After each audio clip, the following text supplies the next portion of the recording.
Here's what you need to know. From the Goldberg Jones Sports Desk, your 620 Rip City Radio headlines. Goldberg Jones. Call 1-800-DIVORCE. It is 6 a.m. on a Monday morning. Justin Myers with you. The four-team college football playoff is set. Michigan will face Bama in the Rose Bowl on New Year's Day. Meanwhile, Washington, congratulations, you have won the Pac-12. You are the number 2 team in the country. Who do you get? Oh, you get the Texas Longhorns with your former coach, Steve Sarkisian. That's going to be in the Sugar Bowl. Florida State, 13-0, has been left out of the college football playoff. More on that, obviously, coming up in a bit. The Oregon Ducks are headed to the Fiesta Bowl. Let's throw a party while we face the Liberty Flames following the loss to Washington. Bo Nix has said he will be playing in the game. Will it be a domino effect of other Oregon players to suit up and take on Liberty on New Year's Day? And Oregon State is headed to El Paso into the Sun Bowl. They will be facing off against the Notre Dame Fighting Irish. Something about those two programs in a bowl game. Cam Mellor from the College Football Network joins us in hour number 2, but hour number 1 starts right now at 620 Rip City Radio. The home of the OSAA is 620 Rip City Radio. It's time for Justin Myers to wake you up here on Rip City Mornings, 620 Rip City Radio.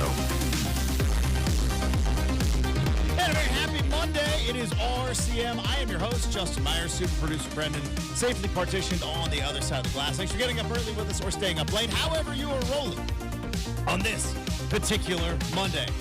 So how was your weekend? Huh? Mine stunk. Great. I know I say it each and every day, and I mean it each and every day. I wouldn't lie to you guys. I wouldn't blow smoke in particular places. To this listening audience, you take your time out of your day to hang out with us goofballs, and we appreciate it. But some days, I just mean it more than others. We got a lot of stuff to talk about on the big show. Boy, it seemed like a world of difference has happened. Just like we talked about the week that Oregon State has had after losing Civil War and then losing Jonathan Smith and then losing DJU and all of the fallout. And they hired Trent Bray in the middle of all that. Now Oregon, just a couple of hours ago, it felt like they were in a battle for a chance to be in the college football playoff. Potentially another Heisman Trophy coming to the Hatfield-Dowling Complex.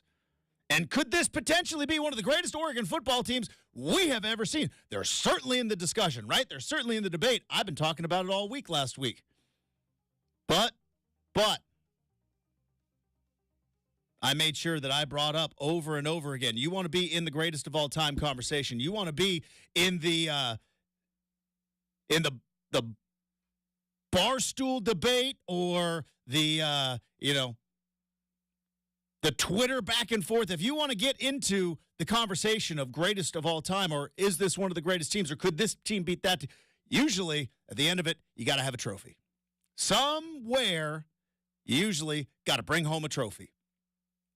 And while this is an unbelievable Oregon team and statistically may go down as one of the greatest. I mean, when you look at the year that Troy Franklin had, when you look at the year that Bucky Irving had, you look at the year that Tez Johnson had, you look at the year that Bo Nix had.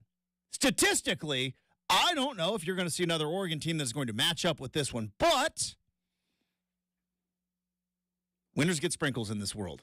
I know it's a joke. We kind of throw it around on this show all the time, but it has true meaning today, except if you're one particular college football program. More on that in a little bit.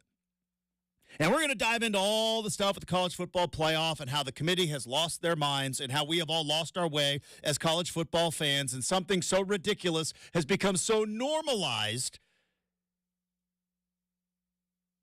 that we don't even know we have lost our minds. That's coming up in a bit. But we dive into this Oregon team real quick because this is the best and the worst of college football in 2023 and the end of an era of what college football is, because it is all changing next year. I'm sure most of you have heard there's a 12-team playoff coming next year. Don't know if that was brought up over the weekend at all, but there's a 12-team playoff coming up next year.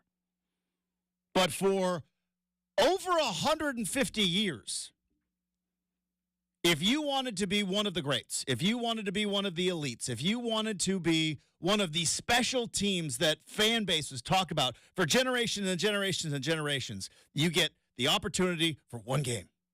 One game. Sometimes it's a rivalry game. Sometimes it's a conference championship game. Sometimes it's a bowl game. But usually you get the opportunity for one game. And Oregon got that opportunity. They lost in Seattle a handful of weeks ago. They ran roughshod through the Pac-12 conference to put themselves back in a position to face off against Washington, avenge that loss. They're 9.5-point favorites by kickoff. You got your opportunity. You got your one shot. Here it is. There's no backup plan, as we all know, because they're playing Liberty in the Fiesta Bowl. There's no backup plan. You win, you get in. You lose, you throw your football fate up to the decisions of guys in very loud jackets. Those are the bowl committee members who walk around all season and used to get pampered. They're not going to be pampered much longer, but they wear very loud jackets, and they hang out in a lot of press boxes, and they get a lot of free food unless they go to Reeser. So, well said. Thank you. So you win, you get in. You have a chance to play for a national championship. You win, you have a chance to be one of the greatest Oregon football teams of all time. Actually have a legitimate shot at a national championship. That's what's on the line. You showed up. You tried your best. Washington was a little bit better. They walk away victorious. The purple confetti rained down from the ceilings of Allegiant Stadium there in Las Vegas. And now the Washington Huskies have got a matchup, and they could potentially win a national title. An actual real one this time, not a split one. Meanwhile, Oregon, your consolation prize, you get to face off against Liberty in the Fiesta Bowl. And for anybody out there complaining, guess what? Games matter. At least we thought.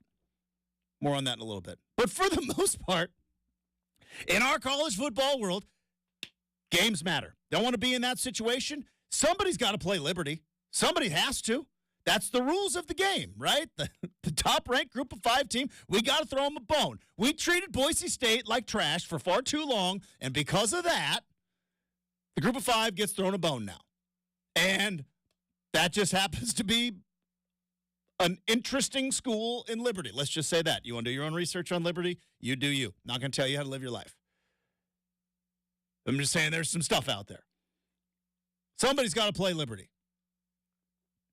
And the fact that Oregon lost to Washington, Pac-12 had an agreement with the Fiesta Bowl because of the Rose Bowl getting the semifinal.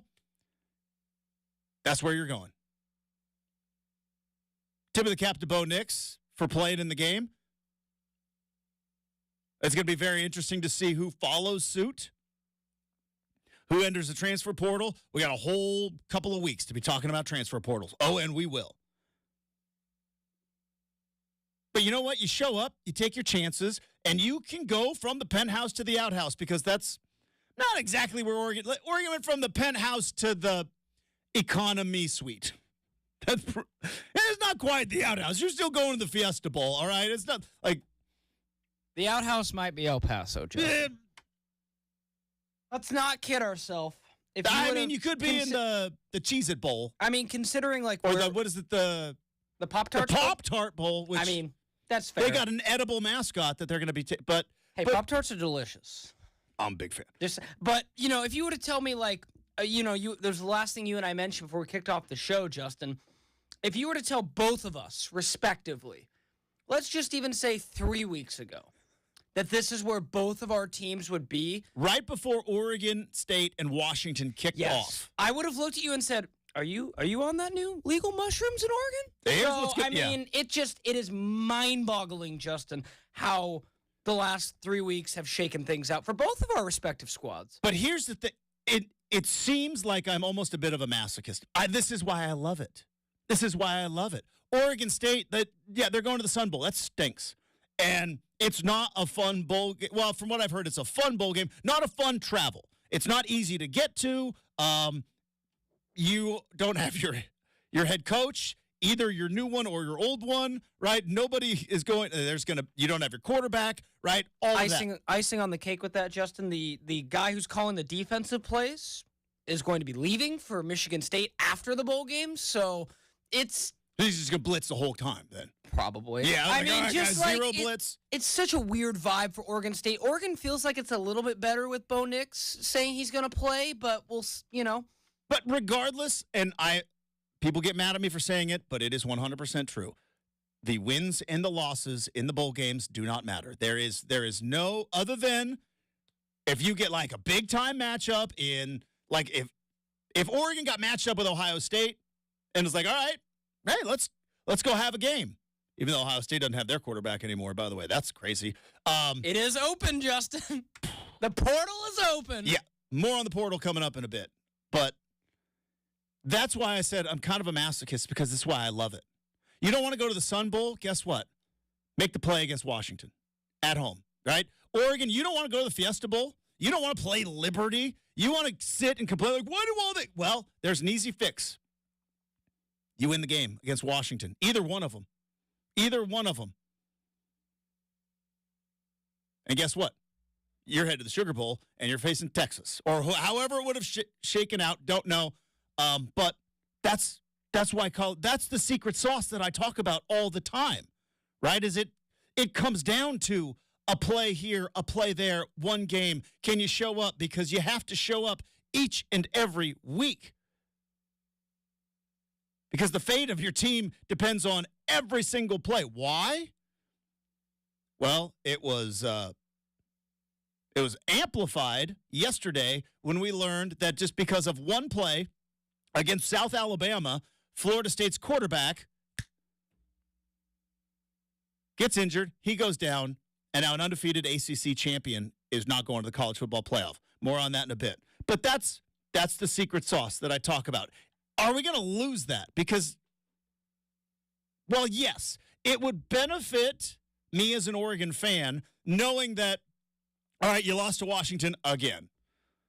But you're still going to go to the playoff, right? I think I saw somewhere Oregon would match up with Missouri, I think, somewhere in like an 8-9 game.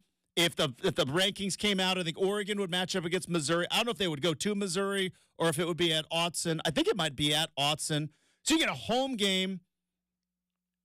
It was cool. That'd be an awesome matchup. I would love to see it. It would be, but again, this is the masochist in me coming out. Then what does that make Friday? You know what I mean?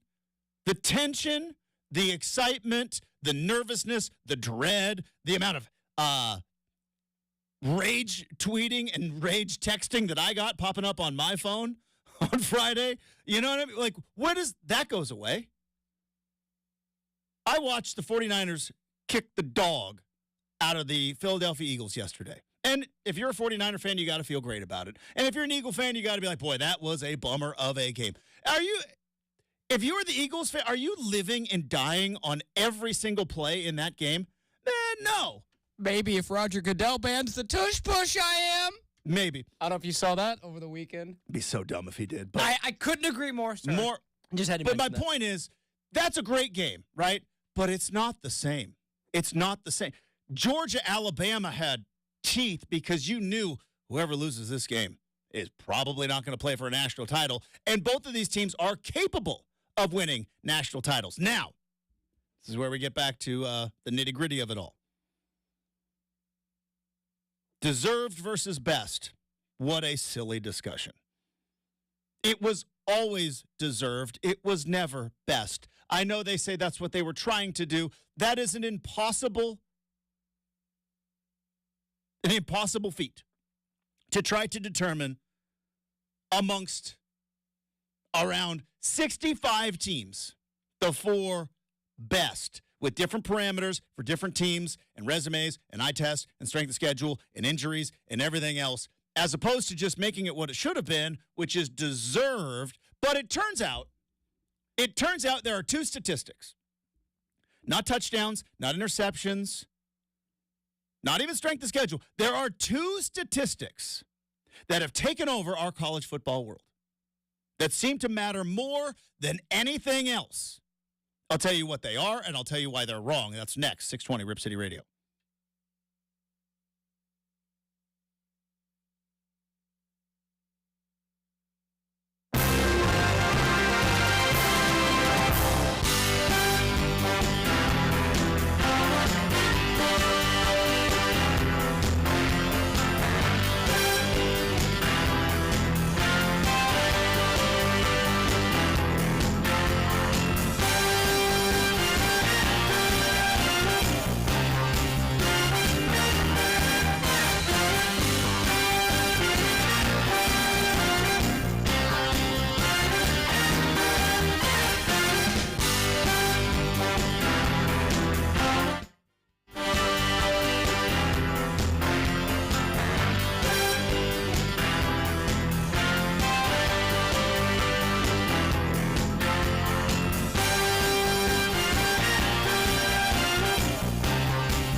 artificial intelligence, with advanced stats, with, crazy fast computers work. All right, stats are all around us. Stats are everywhere. Numbers. Look at the numbers. Hey, let's look at the numbers. Let's crunch those numbers. Can you crunch those numbers again? Crunch. There's stats all over the place. And from what I was told is that the College Football Playoff Committee was open to everything. Right? What are your criteria? Everything is our criteria. What kind of metrics are you? We're using all the metrics. We got all of them, all the best metrics, right? I believe there are two stats that are dominating our college football world that I don't like, that I do not like at all. Two statistics. And they have nothing to do with touchdowns. They have nothing to do with strength of schedule. They have nothing to do with style points and everything else. These are the two stats. TV ratings and point spreads. Those are the two stats that seem to matter the most. TV ratings and point spreads.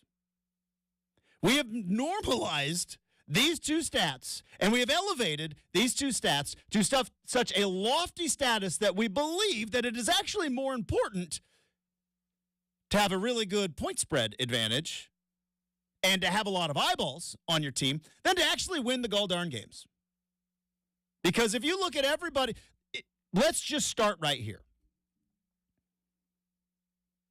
It is objectively wrong that Florida State is not playing for a national title. Let's just all start right there. It is objectively wrong.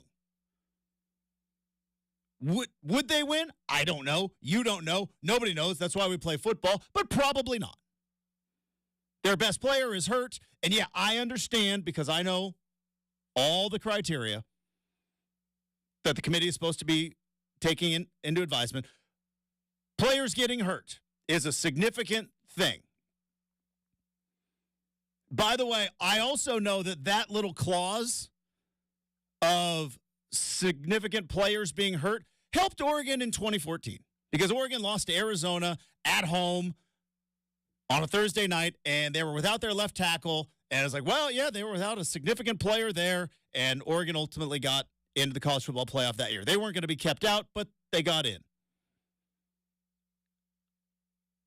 So I understand that that's part of the criteria, but let's just sit back for a moment, and realize what happened yesterday, because it is a big deal in our world. That Florida State, a team that was you think Alabama is the dynasty right now, and they are. Florida State was Alabama before Alabama. Florida State in the 90s, Bobby Bowden was Nick Saban. Florida State was Alabama.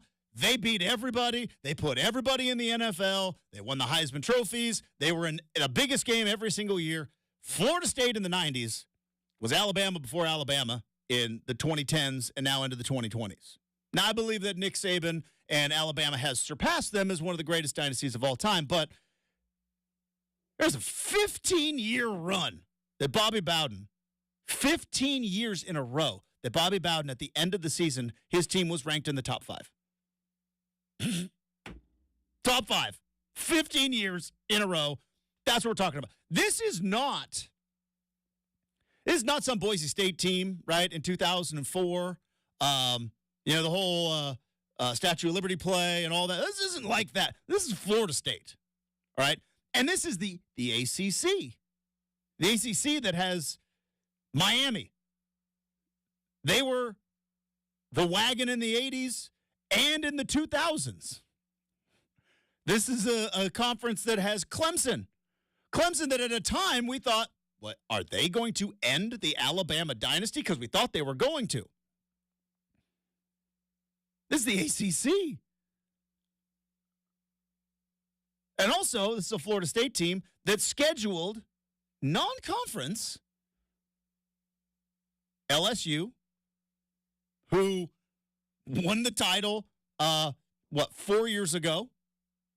Non-conference scheduled them. They won the title 4 years ago. And Florida, who they play every single year. And by the way, Florida was also a dynasty for a bit with Tim Tebow and Urban Meyer. You have bad documentary, good football teams. So that's what Florida State did, right? You schedule out eight years, right? Roughly, some even 15. But you schedule out 8 years in advance. They have a conference in the ACC that you get your conference schedule. That conference schedule included Miami and Clemson. And Florida State walked in to every stadium, whether it was their own or on the road, and every game they walked out and they won. And they are not playing for a national title. Now, we're going to dive into all the reasons why. But let's just first stand firmly on the ground or on the third floor as we are at, but pretty close to the ground, and just admit this is really dumb. Just it's okay. You can think that Alabama is 15 times the team that Florida State is. You can think that, but let's just kind of all stand here right now and just admit this is kind of dumb. That a college football blue blood, and they are a college football blue blood in a Power 5 conference who is undefeated. This was not one loss, then you go strength of schedule. Your conference was a little bit down this year. Sorry about it. No. This was an undefeated team. But what does everybody on Twitter and the X app or wherever everybody's been arguing, and I saw it on TV, and I said, well, what would the point spread be? Got it. Didn't know Vegas had that much influence over us. Probably should have. Naive little Justin over here probably should have. What does the point spread have to do with anything? Well, Justin, it's the best. It's not the most deserved. All right, let's unpack that real quick. Because here's the other part of sports that is ridiculous, but has become so normalized, we don't even know how ridiculous we're being. Championships are never about finding the best team. There is no league in American sports that's ultimate determination is to find the best team. That's never been the objective. The objective is simply to find a champion. Is a champion the best team? A lot of times they are. Sometimes they're not. Doesn't matter. Were the Toronto Raptors the best NBA team back in 2019? I do not believe so. I believe the Golden State Warriors, when healthy, were the best team. But guess what? That banner's still flying up in Toronto. That trophy, the Larry O'Brien trophy, they didn't have to give it back. Because championship is not about finding the best. It's about finding a champion. So we embarked on a fool's errand. And we're going to go back in history a little bit. And I don't know if you guys like my history lessons or not, but I don't care. I like talking about them. Because we got to this place not based off of something that happened a couple of weeks ago to Jordan Travis. We got to this place not because of something that happened a handful of years ago to create a playoff. We got to this place because for years and years and years, based off of logistics, a national champion was essentially crowned by a vote. It wasn't even a real thing for the better part of the century. If you know anything about college football history, nobody cared about national titles. It wasn't a thing. You won your conference. That was the thing. And then if you matched up and you went and you became the Rose Bowl champion or you became the Sugar Bowl champion, that was it. And then the AP, the Associated Press, and about 15 other publications would get together, and it used to happen, believe it or not, before the bowl games. They would get together, and they would all vote, and they say, we vote this team number one. Then somebody, I'm pretty sure it was Alabama, at one point said, that makes us the national champions. It's like, well, no, you're the Sugar Bowl champions. National championship is kind of a mythical thing. It was never something to be figured out. It was just kind of a throw-in. And then obviously cable TV came into our lives. and the internet came into our lives, and we started looking around going like, wait, this is it's kind of weird. We're just voting on this. Let's bring in some computers. And the computers screwed it up too. And it's essentially been a flawed system because finding an actual national champion in college football with the amount of college football team, guess what? It's really hard. It's really difficult. You got all these bowl games. Can't get rid of them because those are money makers. So let's just kind of finagle it here, finagle it there. Let's create a BCS. Let's create a national title game. Let's get rid of the computers. Let's add in a different poll. And along the way, somebody always got upset. Right? There's an Auburn team in the mid-2000s right now that is not feeling any bit sorry for Florida State right now. It's like, yeah, we went wire to wire too, and they kept us out because Oklahoma and USC got to go play in that national title game, and Auburn didn't, and they were undefeated as well. There's a couple of other undefeated teams who are like, yeah, we get it. The playoff was supposed to fix it. The playoff was supposed to fix this problem, the problem that they created, which was... Go back further, right? Isn't it like, you mentioned the 06 Boise State team, the Fiesta Bowl team earlier, Justin. Didn't Boise have at least one or two more teams that were left out in like that Kellen Moore era, despite going, I think they had 1 year where they went undefeated. I know one year they lost to Kaepernick and all that, but like there was 1 year where they were undefeated and left out of anything. Like it was just, they're 13-0, 12-0. Cool. So yeah, good season, everybody. Yeah, cool. And enjoyed the Meineke Car Care Bowl. Exactly. Exactly. But even in the Power Fives, you can go back in time and find, hey, like I said, you go back to 2004 Auburn. 2004 Auburn. Undefeated. In the SEC. Woo! The SEC. That's crazy. Undefeated. Guess what? Oklahoma and USC was undefeated. So that, along with the year before USC, 2003 USC, they were kept out of the national title game in lieu of Oklahoma facing off against LSU. Oklahoma and LSU played each other in New Orleans. LSU won. Nick Saban wins the title. USC goes to the Rose Bowl, and the AP votes USC champions. So the BCS that was designed to get rid of the split national championship. See how we're building upon this? Washington was a split national champion in 1991. They love it when you bring it up. With Miami. One team won the coaches poll. The other team won the AP poll. Neither team actually won a championship. They were voted. That's how it works. 1997. Nebraska and Michigan both declared national champions. Split national champions. They were both voted. So they said, all right, we're going to fix this. We're going to create this BCS. We're going to fix this problem. From here on out, number one shall play number two every year. Got it. How do we determine that? Oh, that's a head scratcher. Computers? Maybe some polling. Maybe, I don't know, flip a coin or two. But either way, number one's always going to play number two. So that was 1998, right? And it worked for a while.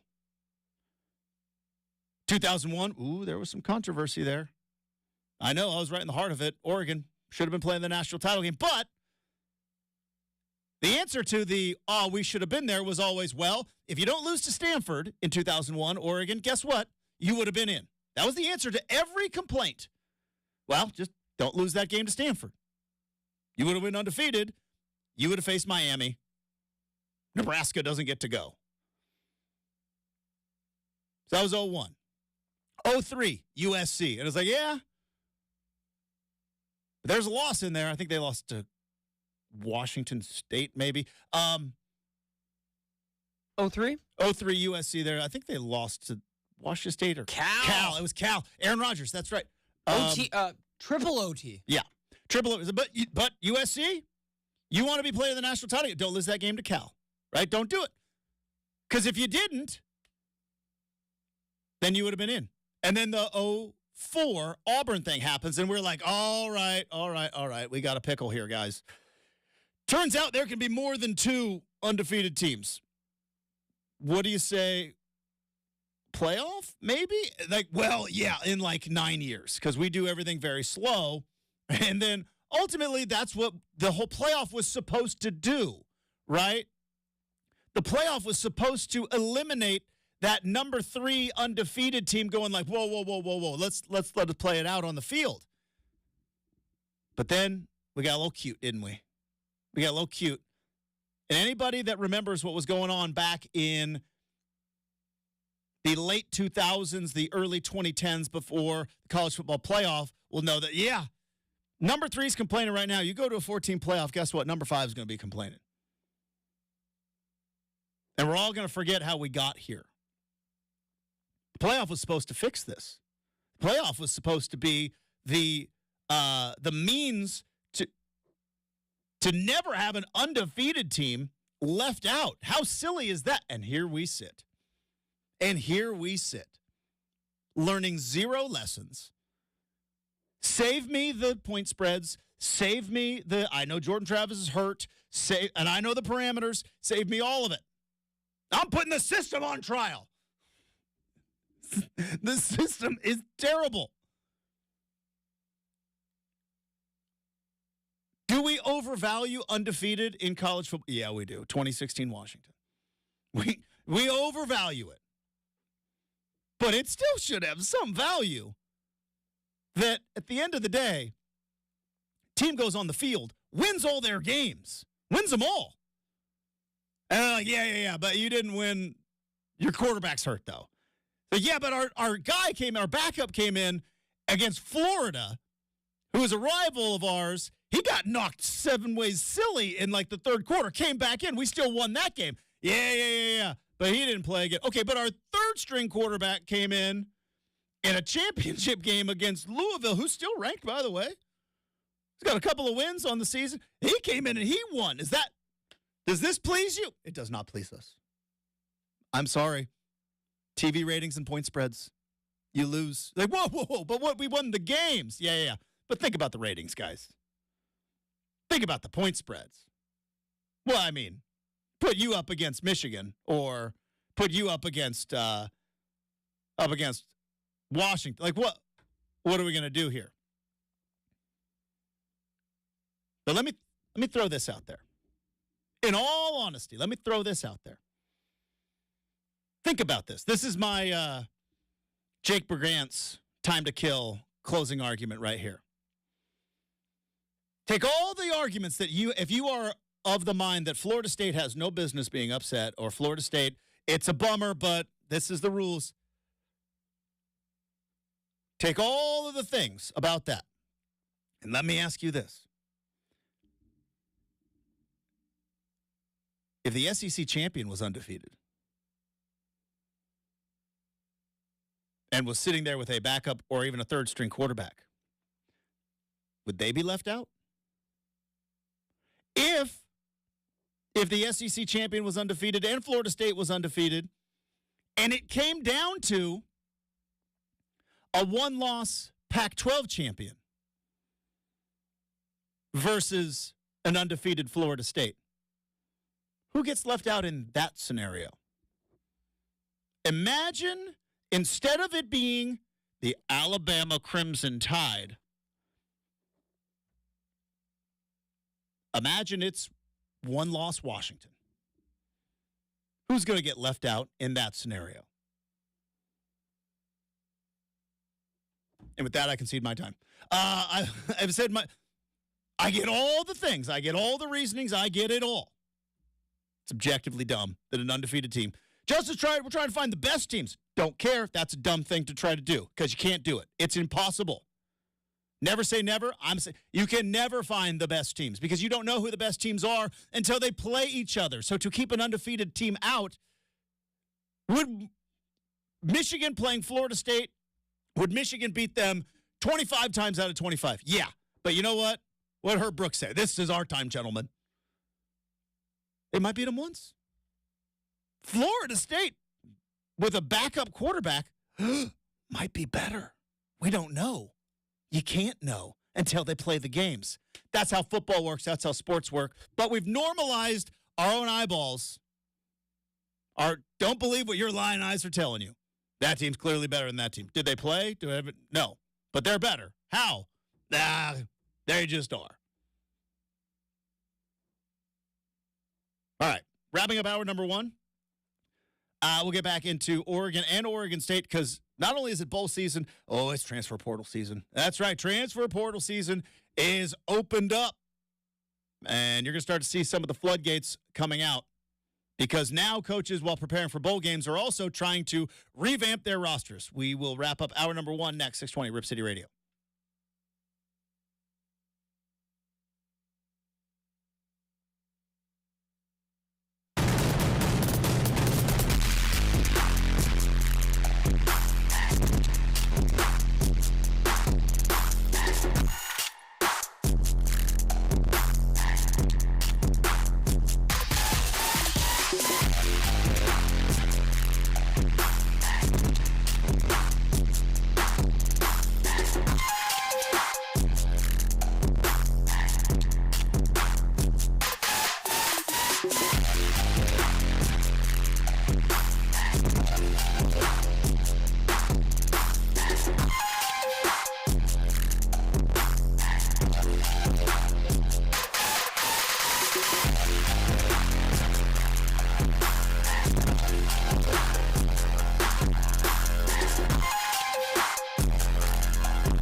Later on in the big show, I have some more thoughts on Oregon. Washington. Does Dan Lanning have a Washington problem? Well, I think he does. While I am not worried about it, some Oregon fans are. Some interesting rumors popping up around the ACC. Now that Florida State gets left out, apparently member schools are very unhappy with ACC leadership. How could you let this happen? Rumors circulating there might be a mass defection of the ACC. Who knows if that's just a bunch of hot emotional talk right now? And we're definitely going to continue to talk about what on earth happened with the College Football Playoff Committee yesterday and how we got here. But it's also transfer portal season, and there are some big names out there. And what I look at as the new world order of college football, we talk about it right now as we go on campus.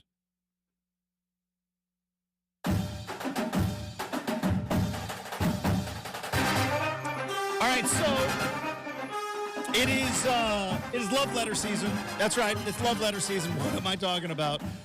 Brendan knows I hate these. Last December, I think I went off on this. I think the December before I went off on this. But it's love letter season, which is essentially players are breaking up with their teams, which is their right to do so. Nobody should be forced to play at a university or a school that they don't want to play for, or for a coach they don't want to play for. Transfer, son. That's fine. Do you. You got one life to live. You got one football career to have. And that's the unique part about football, right? Is when it's over, it's over.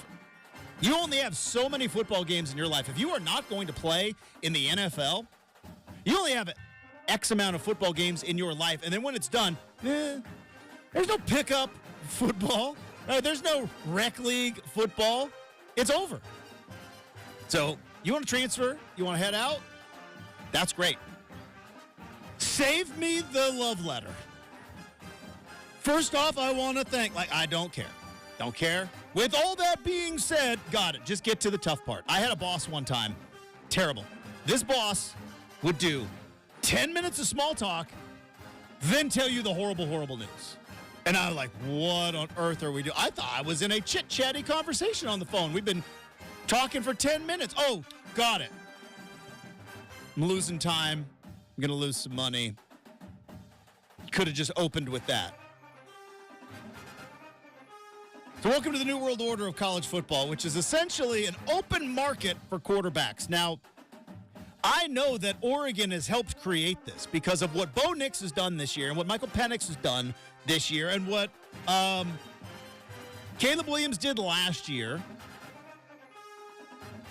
And to a level, what DJU did, all these teams out there realize that there is a market and a value for a plug-and-play quarterback. Now, not all transfers are created equal, and some of them, quite frankly, don't work out. But with NIL in the mix, these quarterbacks now realize, hey, I am as valuable as I am ever going to be. I'm in a Power 5. Help me out, Brendan. Notre Dame quarterback is? Sam Hartman. Sam Hartman. That guy. That guy proved like, hey, Notre Dame, you were a quarterback away. I'm your guy. I'm going to come from Wake Forest. And they had a shot earlier in the year, put 10 guys on the field against Ohio State. Who knows if they get that stop, what the world looks like today, but it didn't, and we're here. But that's the value of a guy like Sam Hartman, right? It was just like, let's open up the Riley Leonard, the guy from Duke. He's now in the transfer portal. Likely going to Texas A&M to follow Mike Elko as coach, but also can feel out offers. Well, the unthinkable has kind of happened. The starting quarterbacks for Ohio State and Oklahoma, two teams in the top 10, are now entering the transfer portal. All right? Kyle McCord, he's bouncing. He's out. It's been real, Buckeyes, but I shall be moving on. Sorry I couldn't beat Michigan. Thanks for blowing up my Twitter mentions. I'm out of here. I'm going to go get a bag from somebody. And Dylan Gabriel, who transferred from Central Florida to Oklahoma, initially transferred to UCLA, right? And then I think there was the Dante Moore thing, and then he left, and he went to Oklahoma, and Oklahoma gets him. But Dylan Gabriel threw for like 3,600 yards this year. He threw for 40-some touchdowns. He's the starting quarterback of the Oklahoma Sooners. Now, why on earth would you put your name in the transfer portal? Well, I'll tell you why. There's a lot of teams out there and a lot of collectives out there that are like, all right, just like Matt Rule said last week, $2 million? It's worth it. It's worth it. How much revenue has Bo Nix been worth of Oregon football? Honest? A lot. Well over $2 million. Lot. More than his NIL was worth. I'll put it that way. Exactly. Bo Nix doesn't come to Oregon. It's a different world we're living in right now. So these quarterbacks now know their value, and we are seeing now guys. This is not like Joe Burrow, who was relegated to third string behind Justin Fields at Ohio State. This is the starting quarterback at Ohio State. They're leaving. Now, I'm not getting up in arms. Just go get your money. Just like, hey, if Brian Kelly can leave Notre Dame voluntarily for $15 million at LSU, Dylan Gabriel can leave Oklahoma for whatever bag he's going to get. Maybe in Eugene. Who knows? But keep an eye out because this is the new world order. You recruit your trenches, you recruit your defense, and you buy your quarterbacks. And the open market is fast and furious. We've got the big three. We've got Make or Miss. We've got Who on the Weekend. Jam-packed hour number 2. Oh, we've also got Cam Miller coming up in hour number 2 as well. Go nowhere, 620 Rip City Radio.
what you need to know. From the Goldberg Jones Sports Desk, your 620 Rip City Radio headlines. Goldberg Jones. Call 1-800-DIVORCE. It is 7 a.m. on a Monday morning. Justin Myers with you. The 4-team college football playoff is set. Michigan is the number one team in the country. Washington comes in at number 2. Who will they face? Well, Washington gets Texas, the number 3 team, in the Sugar Bowl in New Orleans. And the number 4 team in the country, that's Alabama, as they will face off against Michigan in the Rose Bowl. Florida State with 0 losses on their record, but 0 starting quarterbacks healthy, stays out of the 4-team playoff. The Oregon Ducks are headed to the Fiesta Bowl. Hey! Fiesta, that's Spanish for party, right? The party is with the Liberty Flames of Conference USA. That's following the loss to Washington. Bo Nix says he will play in the game, though, and we will see if other Oregon players will follow suit. Oregon State, meanwhile, is headed to El Paso and the beautiful Sun Bowl. They will be facing off against Notre Dame. Cam Miller from the College Football Network joins us in 20 minutes, but the Big Three starts right now on 620 Rip City Radio. The home of the OSAA is 620 Rip City Radio. It's RCM with Justin Myers, right here on your home of the Portland Trailblazers, 620 Rip City Radio. All right, we'll talk to Cam Miller coming up in about 20 minutes. We'll also crown a champion of the weekend. I don't usually throw nominees out 40 minutes before the segment, but for me personally, anything that wasn't football won the weekend for me. Because it was a distraction from my football nightmare. Because Oregon has now lost to Washington 3 in a row. Make it 3. And to see purple confetti flying down. Also because I have spent a good chunk of my time in Seattle. I have dear friends in Seattle. I follow a lot of Seattle people on Twitter. I got to stop that nonsense. Because, boy, there was some dancing going on the old X app on Friday night. And you know what? That's what you get, right? Winners get sprinkles. You score the touchdown, you get to spike the football, at least in the NFL. You win, you celebrate, you talk your bleep. But it's hard to take. Yes, Brendan. How's the Myers household? Was it a smart decision to have separate viewing parties? Yes, that was. I've told you this. I don't know if you firmly believe me, but you know I have no reason to lie. I have developed a temperament over my many, many, many years of watching and covering college football. In the middle of the game, I am obnoxious. I've never watched a game with you, so I wouldn't know, you know? You probably don't want to. In the middle of the act, I'm a little bit obnoxious in the middle of the game. After the game, win, lose, or draw, I have the ability to flush it, and it's over, right? Hey, and it's like I put on Twitter after the game, it's like, hey, both teams played hard. I shall take no more questions at this time. Because I felt like, yeah, look, this stinks. It's not fun. But you're not entitled as a fan to wins. You're not entitled to wins. You're not entitled to anything. You didn't run any wind sprints in July, right? When you were off on vacation, these kids playing college football, and not just the great ones, all of them, even the kids who are on 2-10 teams, you know what they were doing in July? Running wind sprints, lifting weights, monitoring their nutrition. You didn't show up in August and go through training camp and have to battle your roommate for a smidgen of reps to try to get just a little bit of playing time. You didn't go through the rigors of having to go to school, even though there's a lot of advantages to being a football player, being an athlete, but still having to maintain a class schedule, practice, round the clock, preparation, film work, all that stuff. If you didn't do any of that, you're not entitled to any wins. Players on the field, they're the ones that are entitled to have their, as fans, we're just riding the roller coaster. We're not driving anything. There's no brakes. There's no gas. We're just along for the ride. And when you accept that fact, it's much easier to flush bad games away as a fan. It's disappointing, sure. It's a bummer, sure. It'd have been nice if one play here was Michael Penix's arm moving forward. Yeah, probably. But if it wasn't, right, what is the difference? But that's why we do this, right? It's tough in the middle of it, but the reason why we do it because it comes down to plays here, plays there, edge of our seat. We're not entitled to any victories, and I know that there is emotion. There's emotion after a loss like that, especially to a rival, who now has your number. Even though it's a combination of 9 points in 3 games. 9 points in 3 games. That's the difference, right? Didn't get blown out. Didn't get your teeth kicked in. You were a field goal away in 3 games. Oh, boy, that one's tough. After that, Justin, I'm just curious, just asking for a friend. Who's going to make more than Kalen DeBoer after this year? Just a indulge. I mean, other than like the usual suspects, like right? Nick Saban, Kirby. Like I'm talking. Saban, Smart. Does he make more than Lincoln Riley? Because Lincoln Riley's salary, I don't know if you saw that, Justin, got leaked over the weekend. You know, USC private, not. I didn't see it. It's $12 million. Just under 11.85. So good. I got pretty good coaches you were on it, but someone's like, "Look at Lincoln's salary." I'm like, "Oh, how'd that get out? Maybe letting the salary out just because I didn't like the results this year." Well, do you think he's the highest paid coach on the West Coast after this year? He probably is. I don't know if he'll get over that $10 million hump. That's going to be a pretty penny for Washington to even with Big Ten money. Half. It's half. For a little bit, but even that half is way better than what it was in the Pac-12. He might be. Thanks. But I mean, we talk about the money that these quarterbacks are going to be demanding because think about Kalen DeBoer, he's going to get. What should the check be to Michael Penix? What should the check be? Whatever you want it to be. Because Michael Penix doesn't come to Washington. What's Kalen DeBoer's life like? Yeah, call the Boeing company, see how much of a tax write-off they need. Yeah, it's the same, easy peasy. It's the same thing with Bo Nix, right? Dan Lanning is a tremendous coach, which is we're going to dive into here in a moment. The Oregon fans that are like, Robert Lanning, it's like, hey, the guy's won a lot of games and is going to continue to win a lot of games. Just got a Washington problem right now. To his credit, right, you go back to the problems from last year. The Oregon State game, I would say he fixed that. What's going to happen when they go into the Big Ten? The same stuff. Yeah, you got Michigan and Ohio State on the schedule. You still get a Nebraska in there, right? You still get a Minnesota in there. This whole idea that the Big Ten is such a gauntlet as opposed to what the Pac-12 has been this year. Try again. Both Oregon and Washington are set up, depending on their quarterback situation, set up just fine. But that's where it came down to, right? Friday night, game's over. I'm bummed. But you get to this state where what are you going to do, right? Throw your arms up in the air and go, what are you going to do? You fire Lanning? No. You know, sit and stew about it? No. If you believe in your guy at the head coaching position, you have trust and faith that that guy is ultimately going to continue to put you in the right position. And also, big picture, here's the other thing, Oregon fans that are listening in, thankful to have you.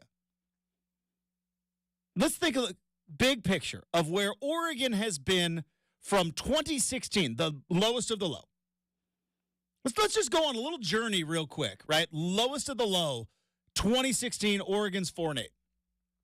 4-8, Mark Helfrich is fired, right? The era of, not even, Rich Brooks had assistant coaches who were on that 2016 staff, right? That's how long we're talking. We're going from Rich Brooks to Bellotti to Chip Kelly to Mark Helfrich, and then finally, clean house, legacy coaching staff fired. Guys like Gary Campbell and Steve Greatwood, right? Guys that were there with Rich Brooks. in 93 and 94. 2016, everybody fired. Willie Taggart gets hired. Oregon puts a new emphasis on recruiting. One of their assistant coaches is a guy named Mario Cristobal out of Alabama. Massive emphasis on recruiting. Oregon goes 7 wins that year. Willie Taggart takes that 7-win season, parlays that into a big-time payday from Florida State. Did he take Florida State to the playoff? Undefeated? He did not. He did not take Florida State to the playoff. Just had to clear that up because that's what everyone said he was going to do when he went there. Got it. By the way, I have a lot of sympathy for Florida State fans. I really, really, really do. I was there in 2001 when Oregon did not get a chance to play Miami. I remember it. I was there. But if you were a Florida State fan that was ready to fire Mike Norvell 2 years ago, shut it. Maybe this is your karma. If you were one of those Florida State fans that 2 years ago was ready to fire Mike Norvell, remember player revolt was happening? Oh, yeah. They got accused of some other things.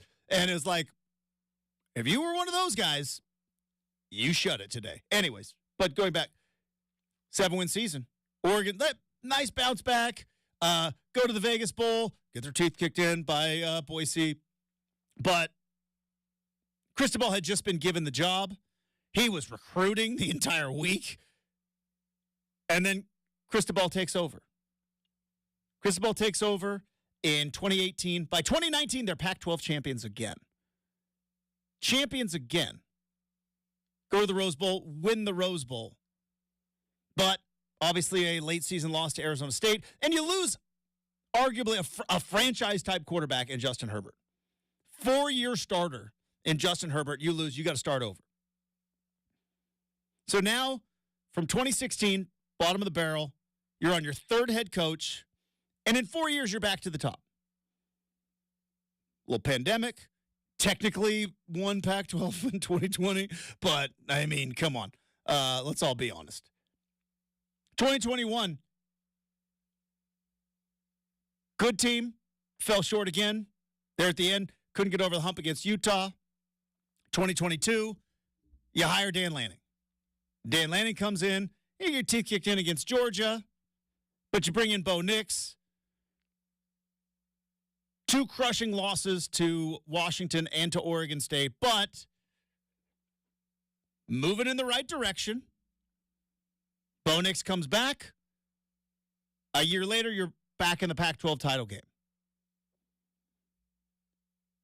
Think of another team that in 7 years has had 4 head coaches. 4 head coaches. And you're still mad that you're not playing for a national title in year 2 of the new guy. It's like, yeah. From the bottom of the reset from where Oregon was in 2016 to where they are now, right? That's a pretty good trajectory. Pretty good with 4 head coaches in that time. So I'll say you have it top there, but for what it's worth, Justin, Washington's kind of in that mix too because they've had 3 different head coaches in Chris Peterson. And again, I don't know if any of y'all were listening to the game. I'm pretty sure Kirk Herbstreit and Chris Fowler. Shout out the guys. They were awesome. They mentioned Oregon State and Corvallis, that rainstorm, at least 3 times during the broadcast, so I love that. But they were talking about it, Justin. Washington maybe leads the NCAA in 6th year and 5th year seniors. Those are all guys that sat through that 4-8 season with Jimmy Lake. Yep. And again, Justin, just going back 2 years ago, you know, people have said time and time again, Kalen DeBoer, this season was laid when he got there with his staff and circled up everyone and said, you know, Rome Odunze, Jalen Polk, Jalen McMillan, you know, those guys were already in the transfer portal. He got them to stay. Yeah. Like, that was the Peterson talent. But just, you know, I think it's a perfect, like, tightrope to walk. And you talk about what Oregon did with their coaches, Washington with their coaches. Having great resources helps. But, yeah, sometimes it's just a shot in the dark, and you hope you have the guy and the guys, and it breaks your way, right? Well, the whole thing is, like, there's some short-sighted Oregon fans on Friday night, which is that you look at the trajectory of the program. Because you go 2016, like Washington was in the national title picture. They were in the playoff. Their low point was probably when they went to punt against Oregon in 2021. He snapped it over his head, and then Jimmy Lake pushed a guy, and it's probably their low point. But is this Washington team better? Yeah, this Washington team is way better than 2016. Yeah. No offense to Jake Browning, who's, by the way, starting quarterback still in the NFL. Is he West of the year, baby? He's still playing football, but, like, dude, what Michael Penix is doing, like, but for Oregon fans who were panicked on Friday night, it's like, listen, you've got your guy. Trust in your guy. He's proven that you can elevate from one year to the next. You look at the improvements he made from year one to year two. This is year two. He just has a couple of field goals he'd like to have against Washington. That's it. All right. We're going to skip the big three because I filibustered through that whole thing. Cam Miller is going to be joining us next. He is the executive director of the College Football Network, friend of the program. We're going to talk about all the craziness that's going on in our college football world next. 620 Rip City Radio.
You know, there's one thing on this show we will never be accused of, and that is quoting The Office too little.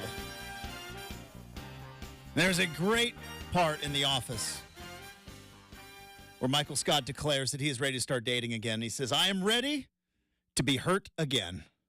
And as an Oregon fan from 2001 that saw the Oregon Ducks not allowed to play in the national title game, and as a Pac-12 fan who saw that USC was not allowed to play in the national title game a couple of years later, and through split national titles and Auburn being left out, figured we'd all figure it out by now in 2023, and inevitably college football just kicks you right in the junk again. But here we are, ready to be hurt again, because Florida State is undefeated, and I don't care who's injured on that team. They're undefeated in the ACC, and they have left out of the college football playoff that was supposed to fix all this nonsense. Joining us now to talk about the nonsense and all the other craziness moving forward from the College Football Network, Cam Miller back on the Big Show. Good morning, Cam. How we doing? You know, I'm great until I just was reminded. I put away the troubles that were yesterday as a Florida State graduate, and I was looking forward to the transfer portal today. But here I am. No, I'm hurt again. I was hurt yesterday. I think no matter where you look at it, something was going to go wrong yesterday, and it just fell the way of the Seminoles. All right, so let's play the blame game real quick, because obviously you are a Florida State alum. I have no dog in the fight, except for I love college football, and I hate the direction that it is going, and it breaks my heart to see undefeated teams being left out in favor of eye tests and other things. So if we're going to play the blame, like, how did we get here? How did we get to a point where we have this is not like Boise State back in the mid-2000s, you know, running roughshod over the WAC, right? Florida State, who beat Clemson and Miami and LSU and Florida. Those are all pretty big names in our world, Cam. How did we get here to where that team, because of one injury, is being left out? You know, I think that was how much contempt we had for a computer system. And now look at where we are 10 years later, and analytics are supposedly running the sport.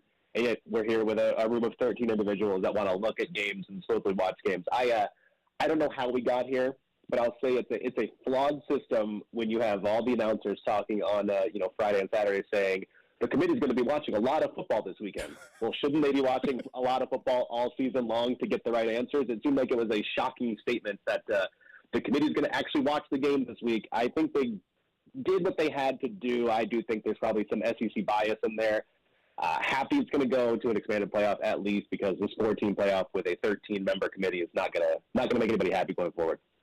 All right, one last thing on this, because as you mentioned, they will be kicking off the games on New Year's Day, and then we'll crown a champion, and then we'll move on to a 12-team playoff, and then we're going to find something new to complain about and something new that's going to screw up, because this, like I said, I'm ready to be hurt again, but it's going to be in a completely different way. I've been talking about this all morning, Cam. The idea that, it's not about the most deserving, it's about the best. And I'm like, why is it about the best?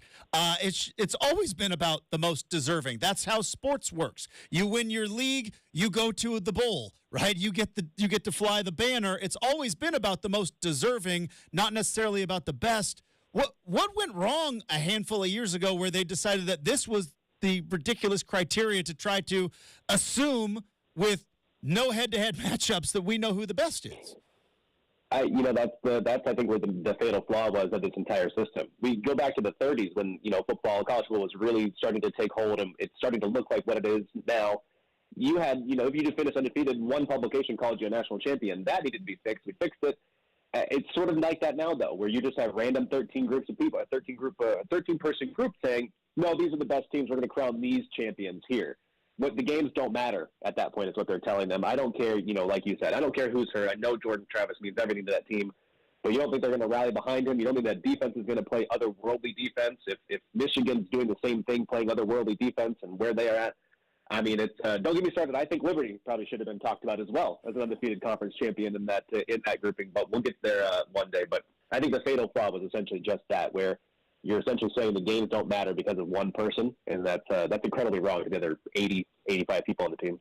Cam Miller, the executive director of the College Football Network, joining us here on 620 Rip City Radio. And I understand Florida State, that fan base probably does not want to hear any complaining from anybody else, but you mentioned Liberty.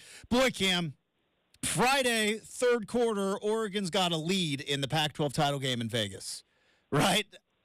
State with Michigan potentially in the Rose Bowl and Bo Nix Heisman on the line, and maybe a national championship. And in about 18 minutes of college football, they are now playing Liberty in the Fiesta Bowl. Boy, talk about a penthouse to the, not quite the outhouse because it's still the Fiesta Bowl, but penthouse to the economy suite, you know?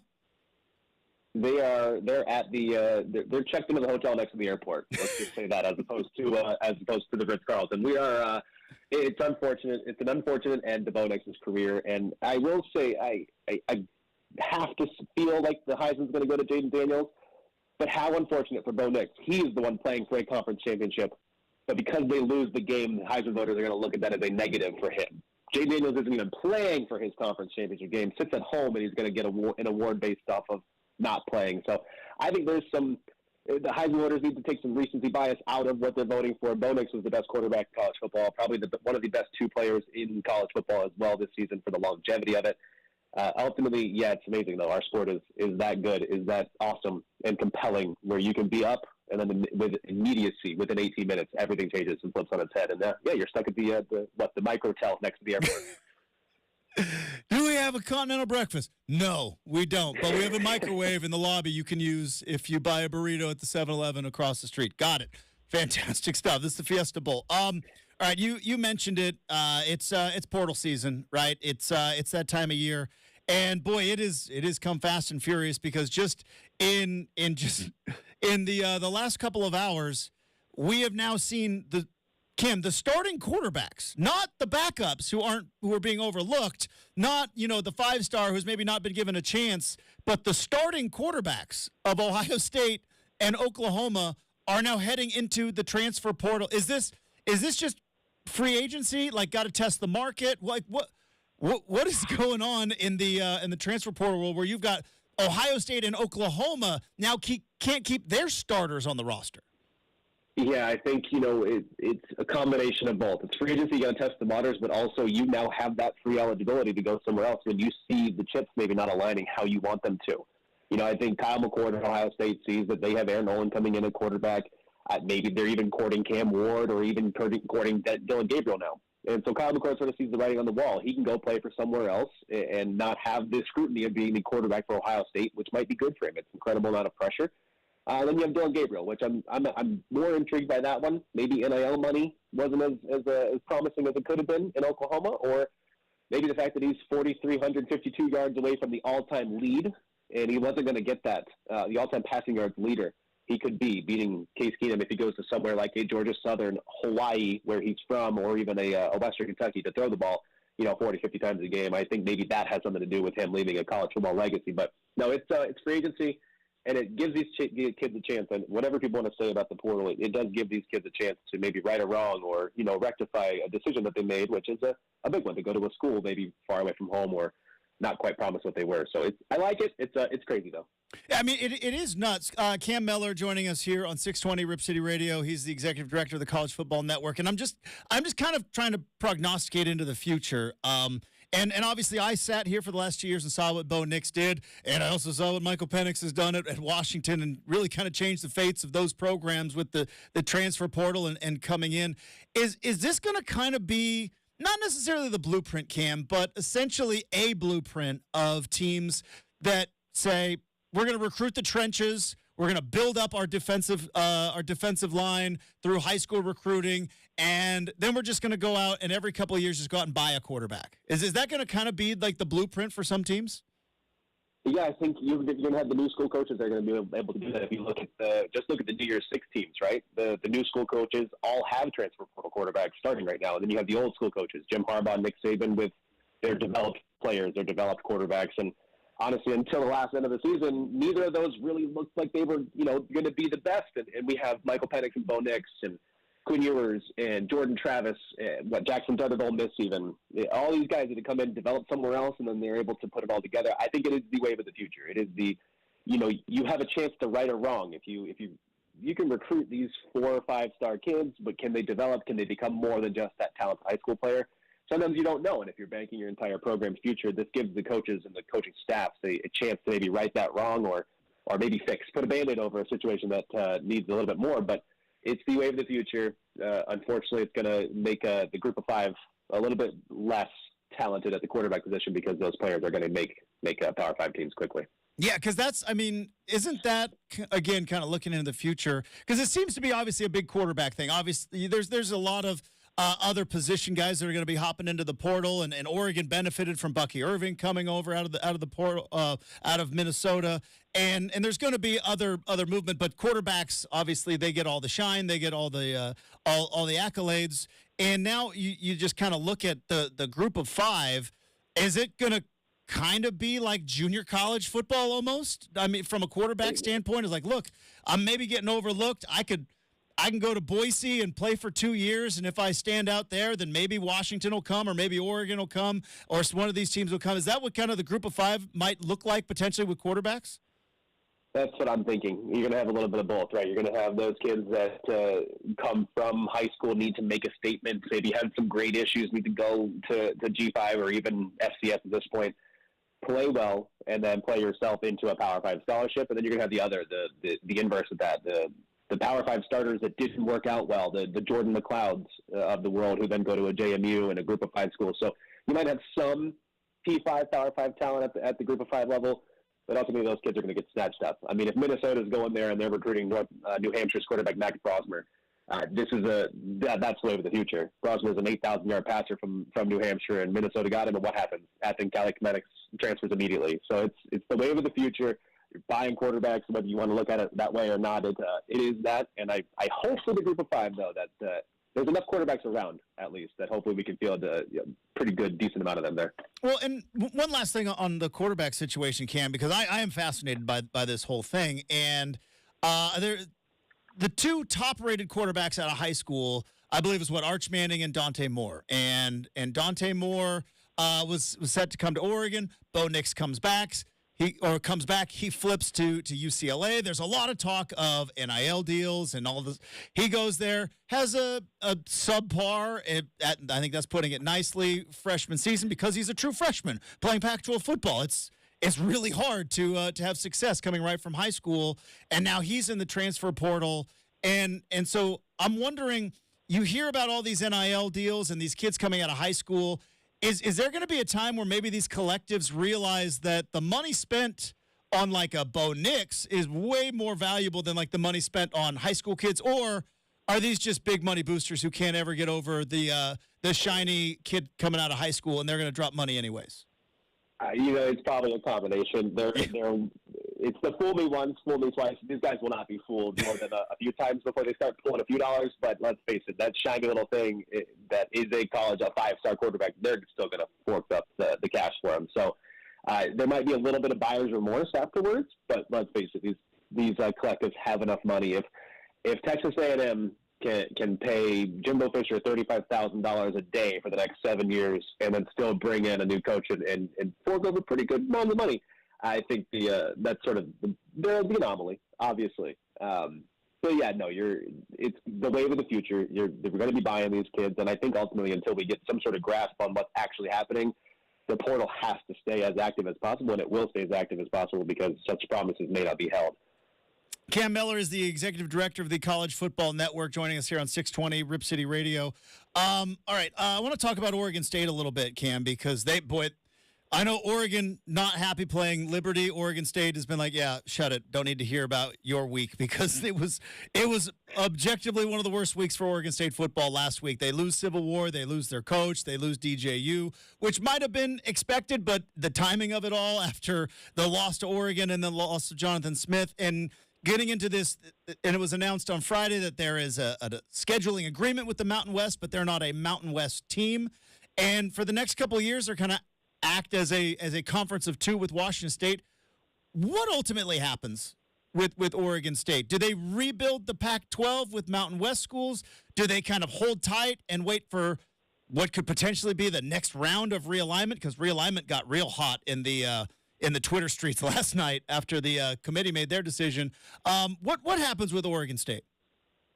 Yeah, I think they wait for that next round of realignment. I think it's a little bit more difficult to build up a conference with just those two programs, right? And so it's as good as and as awesome as the product that is the Mountain West football, you're not going to get there with maybe Boise State's the bad example. So you're not going to get there with bringing UNLV and Utah State into a Power 5 conversation. That's just not going to happen. And so I think you wait for that next round of realignment. Wait for those next rumors of, the Big Ten wanting to bring somebody and then make the Big 12 jump ship to get them. Play them against one another. But ultimately, it's going to be what you do on the field that probably dictates a little bit more so than what happens. You got to win the games, and you got to be able to put forth the best effort. If they're playing these Mountain West teams 6 games, they should be 6-0. They should win handily. Both those programs should, if they really want to be considered for that next round of realignment, though. It is a crazy time because you combine the college football committee yesterday in with the transfer portal and the coaching carousel and everything else. And it seems as though bowls as we know it, right? I think they're always going to kind of exist. They're kind of still pretty money-making ventures, even though they're for charity. A lot of college football fans like to bet on them. You got the bowl mania, but when you look at now, there's going to be holdouts, there's going to be opt-outs, there's going to be coaching changes, and with the 12-team playoff coming next year. Cam, how much longer are bowl games like the Sun Bowl, right? How much longer is the Sun Bowl going to exist? Is it always going to be there, or are these going to kind of start to fall off here or there? I think they'll always be there, right? They're steeped in tradition. They've been around forever. Before anybody that's been watching, basically, has been watching for the most part, and I think they have to, right? I think that's probably one. It's just a bonus for the kids. It's a bonus for the programs. But no, they're never going to look the same, and the teams playing in them are never going to look the same because of the new wave of the future. I think maybe you expedite the timeline. You don't put them right after the week of the regular season, but maybe you get them that week after Army-Navy as opposed to waiting for 3 weeks from these teams that finish, the Friday, the Thursday of Thanksgiving week, and then they're waiting until the end of December to play a game. I mean, these are kids that are coming back to school, coming back to an empty college campus as well. So I think the bowl game schedule itself is outdated, which is ultimately taken away why they're lacking of importance. I think it's a fun experience, and if you've been to bowl games before, you know what I'm talking about. They're so fun for the kids, the coaches, the fans, and the cities that host them too. So unless you're playing a meaningful game for the college football playoff, though, they're going to lack importance. So something's got to change. All right, I know I said that was the last thing. That was a lie, Cam. I got one last thing because it did just popped up. The producer just hopped in my ear. And some Oregon State fans are going to be very curious about this. Not a surprise. Would be shocked if he doesn't end up at Michigan State, but Aiden Childs has now entered the portal. DJU entered the portal. Oregon State is going to have an interesting quarterback situation playing in that Sun Bowl. Do you think he ends up there with Jonathan Smith at Michigan State? I wouldn't be surprised if both end up there, DJU and Childs. At this point, they lost every single roster quarterback, and I believe even the walk-ons have left, entered the transfer portal for Michigan State. So you have to rebuild that entire quarterback room, that entire backfield as well. He's got his work cut out for him. So bring anybody and everybody that wants to suit up for you right now to East Lansing because he's got his work cut out for him. I do like, and I'm not involved emotionally with the Jonathan Smith thing, but we're here in the city of Portland. I always like when a Portland kid's like, yeah, you didn't recruit me, I'm leaving. The kid at Michigan State is like, yeah, I was in high school. I was like, an hour and a half up the road. You didn't have time for me, so I'm not sticking around at Michigan State. Like you said, they got no quarterbacks there either. It's a wild time. Hey, Cam, thanks so much for your time. Have a terrific week. Have a great holiday season. We'll look forward to talking to you again soon. You as well, man. Appreciate you having me, as always. There you go. Cam Miller, everybody, the College Football Network. Did this just drop like 5 minutes ago? Aiden Childs? He's going to Michigan State, right? Now, how about... I think so. How about what Cam said, though? Because it looked on Twitter like DJU's dad is trying to orchestrate DJU to go play with his younger brother right down the road there in Oregon. I don't know if that's in Oregon's plans. How does Dan Lanning feel about this? You know what I mean? I don't know. I don't know if that's in Oregon's plans, but it might be in the Uyunglele's family plans. But can't DJU's, hey, well, I'll just go to Michigan State. I don't think he would because I think he saw the writing on the walls that, like, you get a year. Aiden's going to play a series. You get your year. But, like, he knows if Aiden Childs goes to Florida or goes to Michigan State, like, he's starting. Yeah, I would think so, Justin. I mean, the interesting thing with this is obviously that we've been able to confirm the reports. I was able to text somebody during Justin's interview, be like, "Is this legit?" And oh yeah, it is. It is legit. But not surprising though. No, it's really not. But here's the crazy part, Justin. Let's just strip all this away. I said this earlier. We're gonna add another level to it. If you had told me 3 weeks ago that Oregon State's starting quarterback in the bowl game would be Ben Gilbranson against Notre Dame, I would have said you're definitely on Oregon mushrooms. How about let's just say if I didn't tell you where the bowl game was, but I like, hey, Oregon State is going to play Notre Dame, and Ben Gilbranson is going to be the quarterback. And you're like, you've lost your bleeping mind. Yeah. So all that. That's where we're at. Yeah. All that to say, Justin. And to strip everything else away real quick, and then we'll get to the break. Obviously, that. I guess this is what you tell kids like a Ben Gilbranson. This is why you don't quit, right? You're 22. You're Las Vegas Bowl MVP last year. He might be some bowl MVP. And you just get another bowl game. I mean, I guess this is why you tell guys to not quit that are maybe not the top of the top. Is it's like, man, Justin, like January, Ben was kind of left for dead. Corvallis, and now he could be the starting quarterback again. We got to get out of here. We are way over time. But we are going to wrap up the second hour of the big show next with Who Won the Weekend, 620 Rip City Radio.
Hour number 2. It is Monday. A weekend did happen. A lot of things. From Friday night to all day Saturday to yesterday morning. Somebody, something, some entity won the weekend. We are here to crown a champion. We're going to throw out the nominees. We'll debate, we'll discuss. And somebody will walk away with the title belt. Nope, not the Big 12 title belt that The Undertaker gave them at the end of that game, which was awesome. I don't know if those college kids understand how awesome The Undertaker is, but all their parents thought it was awesome. I will say that. Everybody my age was like, The Undertaker's there? Like, Texas got a championship belt from the dead man? That was awesome. But I'm sure those kids are like, who is this guy? Doesn't matter. He's awesome. But you don't get a championship belt from The Undertaker, but you do get an imaginary crown. It's time for Who Won the Weekend. Perhaps you were afraid of meeting any real competition face to face. Now I realize I had a chance to win the war. That I'm the man that stands tall, and I'm the man that stands proud. There can be many contenders, but only one can be crowned champion. It's time for Who Won the Weekend.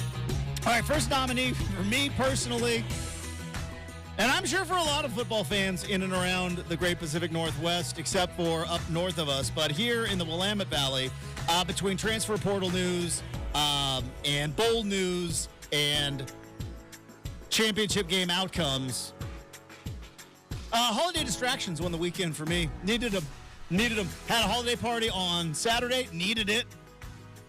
Got some Christmas shopping done. Got to get it done. Boy, I needed some distractions. Anything and everything that was not football won the weekend for me because I was like, all right. Am I going to watch game day this morning? Nope, definitely not going to watch game day this morning. First Saturday, I haven't watched game day in a while. I couldn't quit it, though. I had to watch some of the games, and I ended up watching, actually, most of them. But boy, I needed some distractions. So I'm gonna nominate football distractions. Normally it's the other way around, right? Normally football distracts us from our stressful holiday lives, where it's like, I got to get some shopping done, and I got to get the work party and all that. But I'm going to sit and I'm going to watch this No. I need a distraction from football. And I got it. Pretty good one. Woo! I'm going to stick local for first and say that Oregon State alums won the weekend, Justin. Don't know if you saw this, but Trent Bray's first 2 hires on Oregon State staff. I did not see this because, again, I was distracting myself on purpose from football. Report should be announced today, but we've already ran with it at beaversedge.com.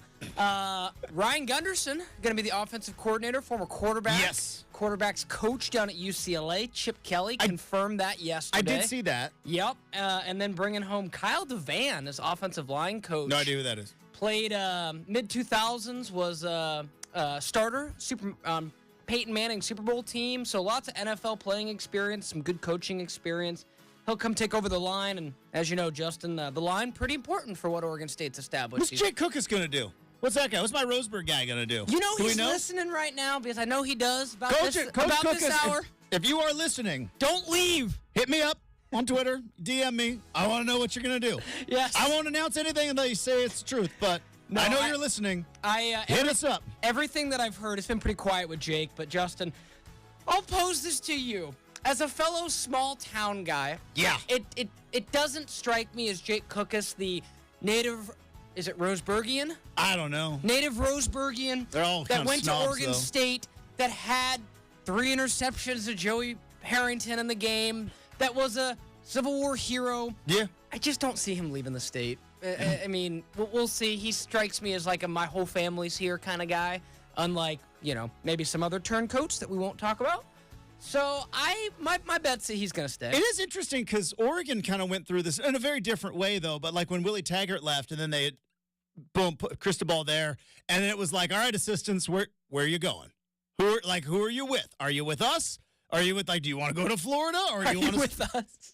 Because it's true. I mean, that's kind of the way it went. It's going to be fascinating to see how many of those guys kind of stick around with a bit of an uncertain future, but I don't think Power 5 is out of the realm of possibility in 3 years. Problem is, it's like, hey, we're going to go work without a net here real quick. Yeah, we'll play some Mountain West teams for a couple of years, but We're going to maybe bet that what happens with the Big 12 in a couple years, right? Like I said, go back to 3 years ago and remember what college football was then and think about what we are talking about today. The starting quarterback for Ohio State is leaving. He's leaving. And the last one drafted as Rookie of the Year. They are 11-1, and he is leaving. Good night. Jazz hands. Unbelievable. All right. I'm going to crown distractions, though, the champion of the weekend. Absolutely. I needed them. I used them. I'll make this one selfish about myself. Way to go. Holiday distractions. I needed you this weekend. All right. We have got a whole third hour coming up. Aiden Charles is in the transfer portal. That's not a surprise, but where does Oregon State go from here quarterback-wise? Where does Oregon go quarterback-wise? Are they going to pony up and write a big check for one of these free agents that are out there now, or do you stick with Ty Thompson? A lot of stuff to dive into next. 620 Rip City Radio.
what you need to know. From the Goldberg-Jones Sports Desk, your 620 Rip City Radio headlines. Goldberg-Jones. Call 1-800-DIVORCE.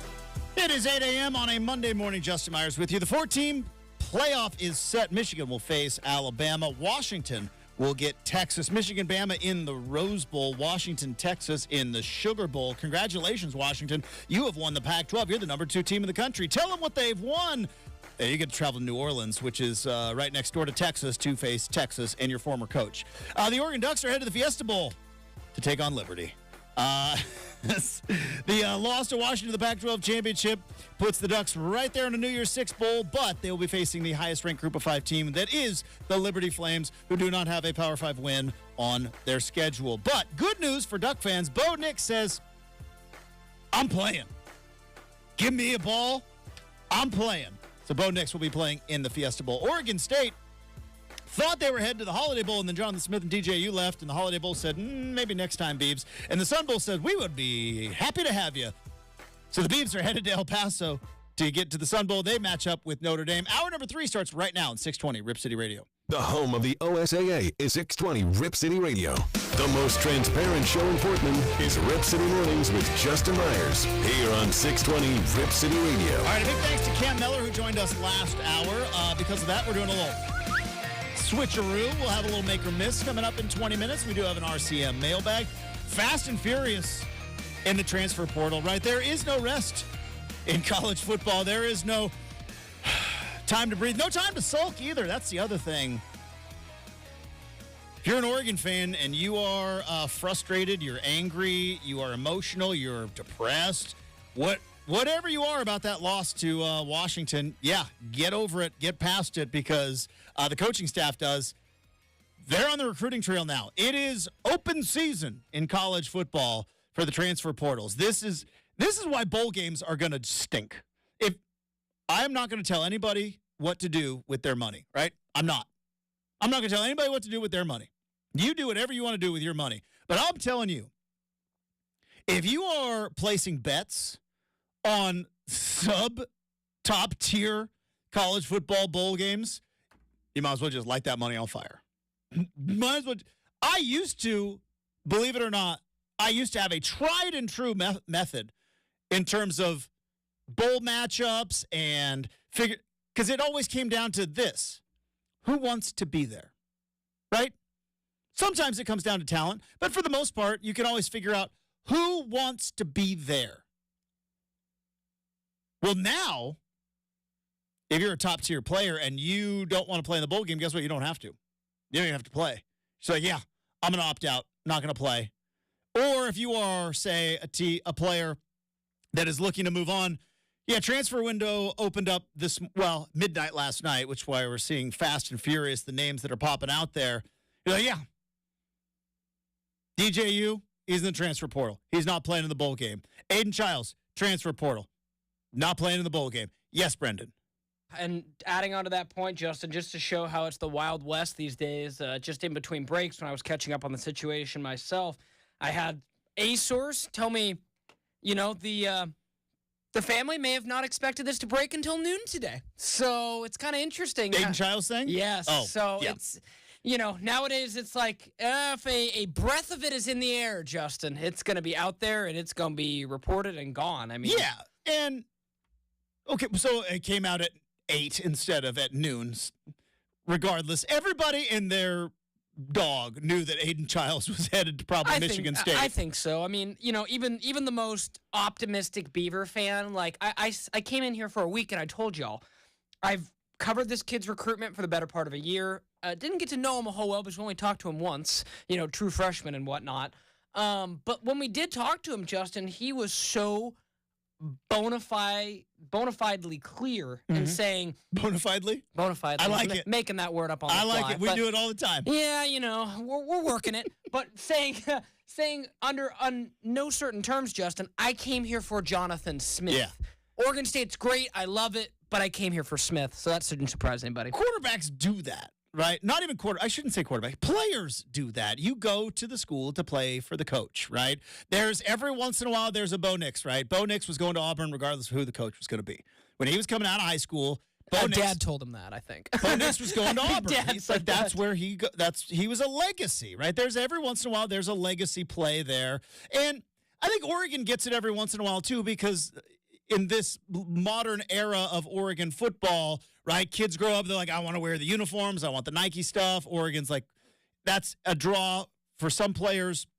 So Oregon gets that a little bit. But, yeah, for the most part, guys go with their coaches. Coaches leave. You can transfer. You get package deals just like Lincoln Riley and Caleb Williams did. So Aiden Childs probably headed to Michigan State. Ben Gulbranson now in bowl game legend, right? Because he's the loss of it. But so now I want to talk about this from an Oregon perspective because Bo Nix is going to be playing in the bowl game, and that's awesome. Good for Bo. I have a hunch probably he doesn't want the lasting image of him is sitting there with the towel over his head in Las Vegas with the purple confetti raining down and him not having the ball in his hands, and that's got to be frustrating. I also just kind of like the attitude. Like, there's a game to play. I'm going to play it. I got one more game of college football in my life before college football is serious, but then it's going to get real serious in the NFL.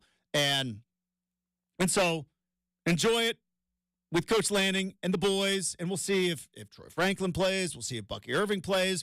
Wouldn't blame anybody at Oregon that has any hopes of playing in the NFL for not playing in this game against Liberty. Wouldn't blame them a bit. Doesn't matter the win or the loss. It carries no value. Zero, zilch, none. Even if Oregon loses the game, even if they lose the game, it doesn't matter. It's not going to translate into next year. It is not going to affect recruiting. This game is an exhibition, and it's going to be fun to watch, but it holds no value. You've been around for a while, seen a lot of Oregon Bowl games, Justin. Mm-hmm. Is this the weirdest opponent you've ever seen? By far. Yeah, see, like, just listen to that on its surface, folks. I'm not trying to aid you, Justin, but you've seen a lot of Oregon football in your life, and you just said without a doubt, without even thinking about it, this is the worst opponent they've ever played. So how nutty is that? You said the weirdest. I don't know if they're the worst. They're fair. a top 25 team. Oregon's played some non-top 25 teams in bowl games. But the weirdest, yeah, because I know who Liberty is because I'm a college football crazy. But, like, I don't know if Oregon's ever faced an opponent that had to be Googled. You know what I mean? Like, the only thing I think of is, like, 2007, Oregon lost to Oregon State, overtime, jet sweep or whatever that stupid play was. And they faced South Florida. And that was the year in 2007. Remember, South Florida. Jim Leavitt? Jim Leavitt. Yeah. Who would become Oregon's defensive coordinator some years later. But Jim, like, he had them at one point number 2 in the country. They was like 4 that year, not bad. It was a nutty year in college football where, like, South Florida had their moment, and, like, Rutgers had a moment with Greg Schiano and the Chop in the Wood, and Louisville had a moment, and obviously Oregon had their moment, and then Dennis Dixon's knee went away, and we would have a 2-loss national champion. Crazy, because now undefeated team can't even play for a national championship. But in 2007, a 2-loss team could win a national championship. That was probably the opponent where you're like, all right, South Florida. Where are they? What conference are they in? So, honorable mention here. Pulled up some Duck games, Justin. The Wake Forest Demon Deacons in the Seattle Bowl. Yeah, but Wake Forest was in ACC. Okay, fair enough. But you knew who Wake Forest was, like Tim Duncan. Now, you knew him for basketball. Like, I knew Chris Paul and Tim Duncan. Can you tell me what a Demon Deacon is? Well, a deacon is like the head of... You don't know. It's like a head of, like, he's a leadership of the church. Okay, fair. Okay. Because I believe it's also a religious institution, Wake Forest is. Don't know why they're the demon deacons, but. After a quick search, that is it. Oregon has played name brand teams in every other bowl game. They also played Wake Forest in the Independence Bowl. They played the Tulsa Golden Hurricane in the Independence Bowl. I believe that was the 1989 game. But yeah. In Shreveport, shout out the Cal. That's how far back I go. Good for you, man. See, so there you go, folks. Listen to Justin's gut. But like I said, I knew who Tulsa was even when I was 10, and that was the team that Oregon played. Like, I knew who they were. Hey, how about the didn't know who I know who Liberty is because the whole Hugh Freeze thing and all that, but like Nobody with us, and this last one, Justin, didn't mean to cut you off No. there. Last one here. Nobody that's with us here. No, maybe pass down the line. But Oregon's first ever bowl game, Justin. I don't know if you know this. is it against Penn? It was in a Rose Bowl victory Boom. over the Penn Quakers. 09? 1917. 17. So I'm pretty confident in saying no one's alive from that time span. Pretty confident with that. And I would guess at the time, Justin, people probably like, who are the Penn Quakers? Well, At the time. At the time, actually, everybody knew who the Penn Quakers were because the Ivy League, back in the early... I got no win. I can't win. In the early part... Well, it's because the stupid things that are in my brain that's not, like, actual real knowledge that could help society out, just like Oregon football knowledge. The Ivy League was college football. They were the SEC back in Well, there you go. back in the early parts of the 1900s, right? It was Harvard and Yale and Penn and, like, all those teams. So... Tulsa was a solid 6-6 that year. They played Oregon in the Independence Bowl. But I'm with Justin. I think as far as a team where you're like... You had to Google Liberty. Yeah, I didn't... I had to ask Justin what he meant when he's like, no more about Liberty. I'm like, what? Oh, yeah, Google will tell you more about Liberty. So it's an interesting institution, let's just say that. The game itself, like, I think Cam Mellor said it best. It's like going from the Ritz-Carlton to what did he say? Like the Days Inn? Maybe the Days Inn outside of the airport. Yeah. Yeah, like I said, there's no continental breakfast, but we got a microwave if you want to buy a burrito. And Oregon State's rolling with the Econo Lodge. So it's like there are clear tiers here, Justin. Not to hate on Econo Lodge, but it's fair. Shout out to Econo Lodge, right? It's a nice, but like that's where Oregon was not that long. It's like 3 days ago. Oregon, like you're eating surf and turf at the penthouse of the Ritz, and it's like, what? 3-point loss? Enjoy Liberty in the Fiesta Bowl at 11 a.m. local time. But like I said, Bo Nix is going to play. Now, there's another part of this though. We both play at 11 a.m.? Yeah. Okay. Sorry, I just had to break that down for a minute. Friday and then Monday. So Oregon is going to be in the mix, I think, for the this quarterback market, right? Because Oregon clearly is a destination. Bo Nix has proven the blueprint that you can come out west to Oregon and have success, revitalize your career. Oregon has the money, NIL-wise, with their collective, even though there's the collective thing. There's a little Title IX dispute now that's going on. That's time for a different show. But Oregon has proven with their Division Street LLC that they can compete with, I believe, anybody. Because you imagine, like, if you were if you're Dylan Gabriel, this guy who's leaving Oklahoma, if you're Dylan Gabriel and you're like, all right, Ohio State is offering me $2 million straight up. So let's do the quick math. $2 million times 12 weeks. That's about what? $25K a week or something like that. So you ballpark, or you get about $30K a month for like a calendar year. Or I can go to Oregon and I could get in this Division Street thing. And if I'm going to be playing maybe at the next level, I can build up my brand marketing and also make some cash. And potentially, as you're now seeing, here's the deal. Bo Nix is a Nike athlete for life. For life. You come to Oregon, you help Oregon succeed, Phil Knight does not forget who you are. Regardless of, Marcus Mariota has been mediocre at best in the NFL. We love Marcus. He is a backup in the NFL. Guess what? Marcus is a Nike athlete forever. Forever. Who knows what's ultimately going to happen with Justin Herbert? I think he's going to get a new coach. But like, put up 9 points? So bad. But regardless, Justin Herbert's going to be a Nike athlete forever. Bo Nix will be a Nike athlete regardless. He could be third-string emergency quarterback for the Baltimore Ravens or wherever. Like, yeah, you're a Nike guy. You come to Eugene, you take care of old Uncle Phil's team, old Uncle Phil takes care of you. So I'll be very surprised to see if Dylan Gabriel or Kyle McCord or any of these quarterbacks that are now popping up out of nowhere in the transfer portal make a run in Eugene. Cam Ward's probably another one that is out there. And that buzz is real, Justin. I don't know. And I know that like DJU's dad was like on Twitter, like talking about getting DJ to Eugene and all that. I've heard more about Cam. Like, let's just say the pool is a little more crowded today than it was. Oh yeah, yesterday. I think Oregon, Justin.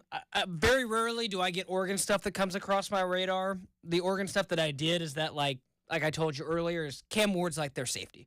Like they, Cam Ward's like, hey, so if you'll have me, I'd love to come. But Oregon's like, as Justin mentioned, they're going for the biggest fish in the pond. Real quick, and then we're gonna wrap this up. And we'll get to make or miss. If you listen to Cam Miller last segment, he was talking about a guy like Dylan Gabriel, who remember he said Dylan Gabriel was like. He's like 4,000 and some yards off of the all-time passing record for college football. Well, I mean, let's just say Oregon's quarterback this season threw for 4,145 yards. I'm just saying it's possible. 4,000 yards at Oregon. All right, we'll see. Man, what a crazy time. See what pops up over the next couple of hours, maybe the next couple of weeks with regard to transfer portal, quarterback carousel, all that stuff. We've got Make or Miss, though, next, 620 Rip City Radio.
Boy, this world comes at you real fast and furious, doesn't it?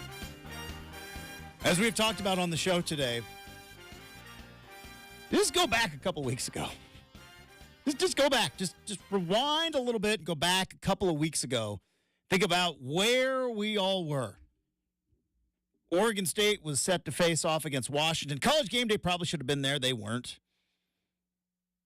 Oregon was headed down to Arizona State, and if they took care of business there, you could have potentially had a Civil War game at Autzen Stadium, the last one, at least for the foreseeable future, maybe for the Pac-12 championship. That's where we were just a couple of weeks and a day or two ago. And now here we sit. Oregon's facing Liberty. Oregon State's going to the Sun Bowl. Oregon State has lost their starting and now their backup quarterback. Their head coach is gone.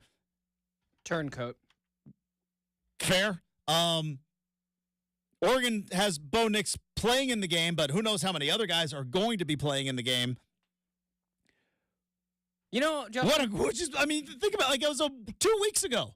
2 weeks ago, I never would have thought in my wildest dreams that next season, in the middle of Autzen Stadium, I would be the biggest Duck fan on planet Earth when they play Michigan State. But yet here we are. Justin. Here we are. And so it's a crazy time. Also, just a couple of weeks ago, we thought it was unfathomable that the College Football Playoff Committee was ever going to leave out a undefeated Power 5 team. That's just not ever going to happen. Yet here we are. Here we are. Oregon's 11-2. Oh. 11-2. Both to Washington, both losses to Washington, both by 3 points. And, well, I am not as enamored with the bowl games as being part of a reward, which, again, I think that's ultimately going to go away, right?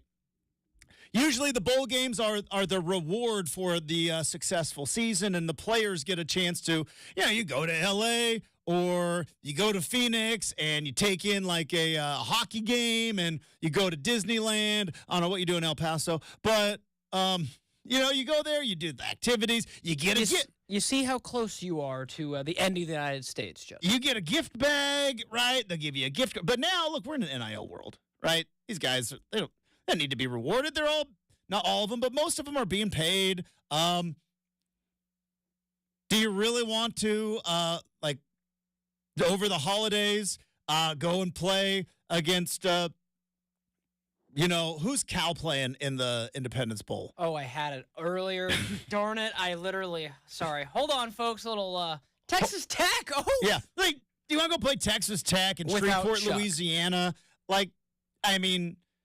Well, and just to show that, as Justin mentioned, just stripping that game away, Tyler Shuck is obviously in the transfer portal. He was a starting quarterback all year. Texas Tech limped to the finish line without him once he broke his leg, I believe. Yes, he broke his ankle the next week after Oregon. Ankle, sorry, not leg. I don't know. Well, technically you can't break your ankle. Okay. Because the ankle is a joint. You have to break either your leg or your foot, but either way. Yeah, and then obviously Cal, quite interesting, Justin. You would think that Cal, being the ACC, wouldn't be in a position where they would lose assets or be poached.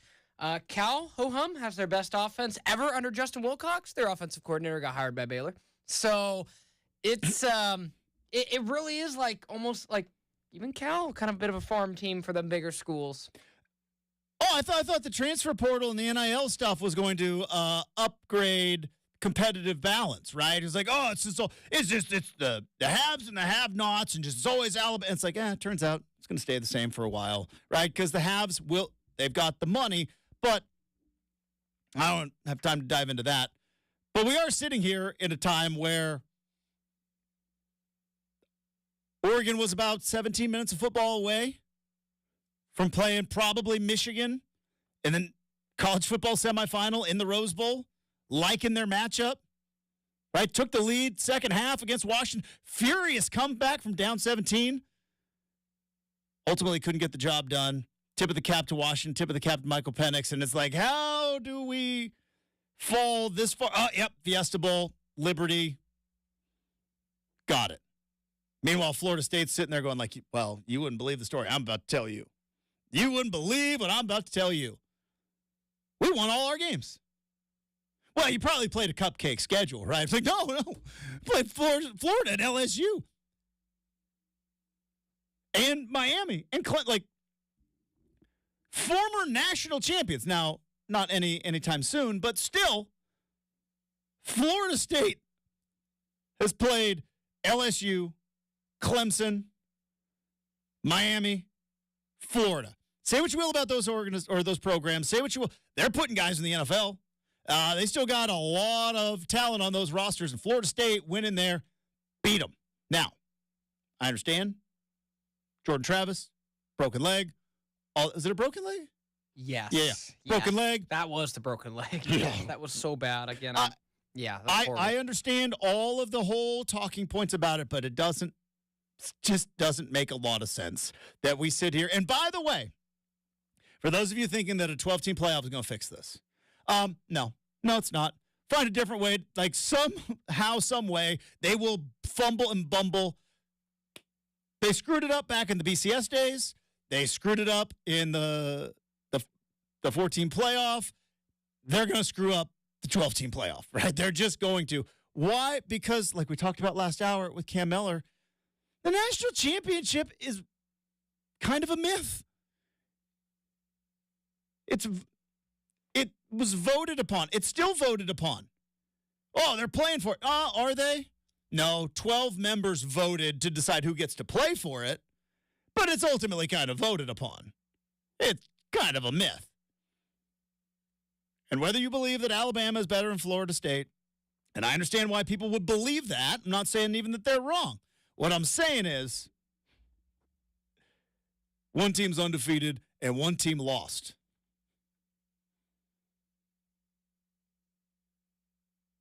What's Florida State supposed to do? Right? What are they supposed to do? Oh, I got it. Here's the idea. Florida State, you want to play for a national title? Win all your games. Got it. Did that. Okay.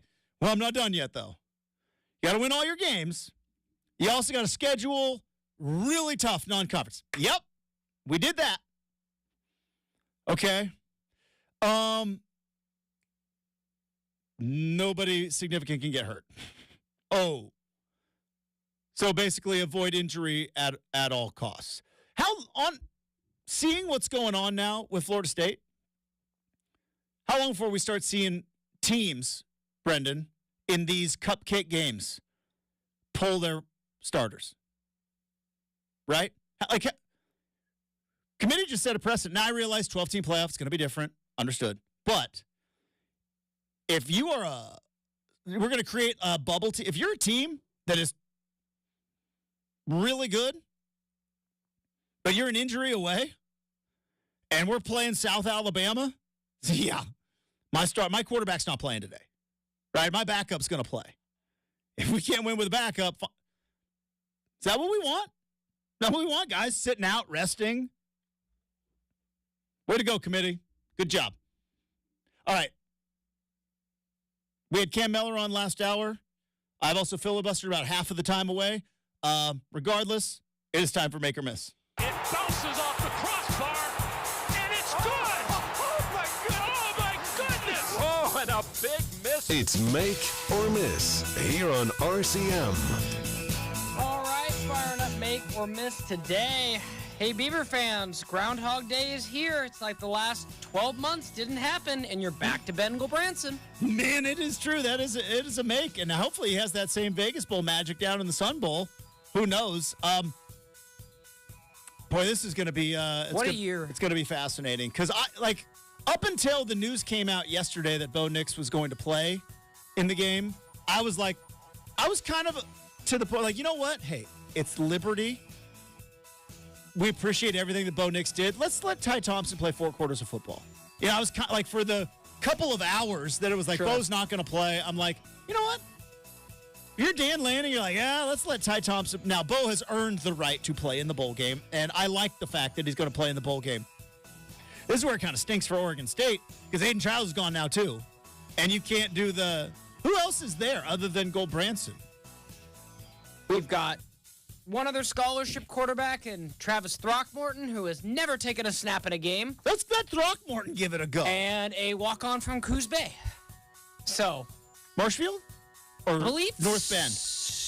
Let me look real quick while you think about that. Is he a Marshfield Pirate or a North Bend Bulldog? Marshfield. There it is. But yes, Probably that is it, Justin. Probably not going to play him. That is it, Justin. But like Throckmorton, what's his deal? I mean, I don't like. I've heard the name you've taught. Yeah, he was, I want to say 2 years ago, so another redshirt freshman. Like 3-star guy. Yeah, 3-star guy. Well, let him play. See what you got. You could. Just let him get out there. Sorry, Ben. Considering. Isn't Ben Gobranson like a sophomore still or something like that? Yeah, redshirt sophomore. I got 2 more years after this, Justin. Run it back. Let's go. Because that's what's like. Honestly, for Oregon, I was like, all right, hey, Bo's not going to play. He is, by the way. I'm just saying what my thought process was yesterday. If he doesn't, you know what? I'd like to see Ty Thompson play 4 quarters of football against Liberty. Perfect against Liberty. It's not like you're playing Alabama or Ohio State or any of these teams. Playing Liberty, you're a 2-touchdown favorite. Probably going to bump up to at least 2.5, maybe 3-touchdown favorite in this game, considering that Liberty has not beaten a Power 5 team this year. But for Oregon State, it's like, oh boy. Aiden Childs in the transfer portal too? All right. Let's see what old Throckmorton's got. I don't know. It would be interesting. I mean, at this point, I think the problem is, and we'll go ahead and extend this into the next make or miss, which is Notre Dame's a bad matchup for Oregon State. And I think when you consider that Oregon State's going to be throwing out a quarterback that hasn't played in 12 months, I mean, is Hartman going to play? I think so. You think so? Like, what else would he do? It's not like he's going to be. I'm curious. We'll see. But it's like you think about it, like, to quote Justin from a year ago, where's he going to go? Like, I don't think Sam Hartman's one of the top draft guys. Like, he's not any higher than Penix, Nix, Daniel. So, I mean, all added. But where's he going to go with a torn ACL? Nowhere. That's fair. Right? Yeah. I mean, it could. I mean, Marcus Freeman's good. They're 9-3. Oregon State's 8-4. I just think this is a bad matchup for Oregon State, Justin. I'm What are just your saying, thoughts on if you're a guy like Sam Hartman, right? I don't know. I'm throwing out stuff here. If I'm completely off, throw the challenge flag. But maybe 6th, 7th round pick, right? Maybe likely undrafted free agent, emergency quarterback, somewhere in there. What would you rather do? Now, maybe you are so appreciative of Notre Dame, you're like, you know what? I'm going to give one more game to wear the Golden Dome and run out on that Sun Bowl turf with my gold helmet shining like Rudy did, right? It will be nice to beat Rudy again. Let's hope they can. But if you're thinking about it from a business perspective, if you're Sam Hartman, why would you? No, I'm going to start training for the combine now. I'm not going to game plan for an Oregon State team that I don't even know who's playing, barely know who's coaching. I'm going to start working on my 40 time and my pro day. So I don't know. It's going to be interesting to see who plays for Notre Dame, who plays for Oregon State, and why we're even going to be these bowl games are going to become spring games. Do you know what I mean? They're going to become glorified spring games, and I think coaches probably have been wanting this to happen for years and years and years, which is if I'm not in the Rose Bowl or if I'm not in the Orange Bowl or the Cotton Bowl, right? Let me play my young guys. Sorry, old guys. I appreciate it, but you got us to 9-3, but we got to see what we got next year. We're going young. So, quick little Twitter search. Apparently, Notre Dame's already bought their quarterback for next year. He's coming in. Notre Dame said some receivers opt out, so we'll see. Who's their guy they got coming in? Riley Leonard. Oh, they're bringing in Riley Leonard from Duke. Yes. Yeah. So, there you go. That's a done deal? Per Twitter, it's looking that way. So I thought he might go to A&M. Me too. But hey. But A&M's collective is like, hey, Mike, we didn't bring you in here for Riley Leonard. Yeah. Let's go find us a 5-star, shall we? And again, Justin and I several years ago, we put our foot in the ground and said, wait a minute. Kalen DeBoer, undefeated Kalen DeBoer that's lost 2 games in 2 years. He told Jake Haener, who is in the NFL and a backup quarterback right now, hey, so you probably don't want to come with me. Yeah, don't leave Fresno. Like, I'm just saying that is some stones, Justin, because like Well, he knew exactly what he had, and that was Penix is coming, and if he could stay healthy, which at the time was a big if. but he did, and now they're the And number here 2 we team in are. the country. So nuts. But anyway, let's get to one more real quick, Yeah. Justin, before we close it out. Gotta get here because it's just too good here on this Monday morning. Swifty Magic is no match for the Lambeau Leap. Oh man, It was snowing, Justin. They could barely see her from the cameras when they panned up. She showed up, but this is the first time all year that Taylor Swift has watched a L. yeah, I still think. Well, I got to see how Taylor Swift performs in the playoffs before I just declare Swifty Magic dead. We can't just do that. It's a regular season game in Lambeau, for crying out loud. The Chiefs are 8-4, though, Justin. That's not great for how good What's they going are. on with NFL referees? But we're going to do a lot of NFL talk tomorrow. We will. I know we are obsessed with college football, and I know there's some NFL fans that are like, Justin, all you do is talk college football. College football's over, right? I've said my piece on the playoff committee and how they are ruining the sport. We're going to talk a ton of NFL, but I watched a good chunk of that game. So Patrick Mahomes, you can't hit him in bounds anymore. Late hit out of bounds. Like, yeah, but he's in bounds. How is that not reviewable, for one? That's a 15-yard penalty. Now, ultimately, it didn't cost them the game, but it could have. It's a final drive down a touchdown, and you hit him legally with your shoulder in bounds, and you got to deal with 15 yards. It's like, how is that not reviewable, for one, when it's clearly, like, late hit out of bounds? We know he's in bounds. And then, so they just don't throw that. And then, maybe to make it up, they're just like, hey, Green Bay, for these last, 4 passes, we are not calling pass interference. We're just not going to do it. Yeah. It's really cold. This flag is it's frozen to my pocket. I can't even get it out right now. Yeah. We're just not going to call pass interference. It's nuts. Yeah, no, it But was. it was a free-for-all the last 7 plays of that game. It's fair. No, you're absolutely right. Real quick, Justin, before we fully break, a little addendum to this make or miss. Mm-hmm. Should the Chiefs make the Super Bowl, make or miss for you? If the Chiefs make the Super Bowl, which is February 11th, 2024, Super Bowl Sunday at Allegiant Stadium in Nevada, okay?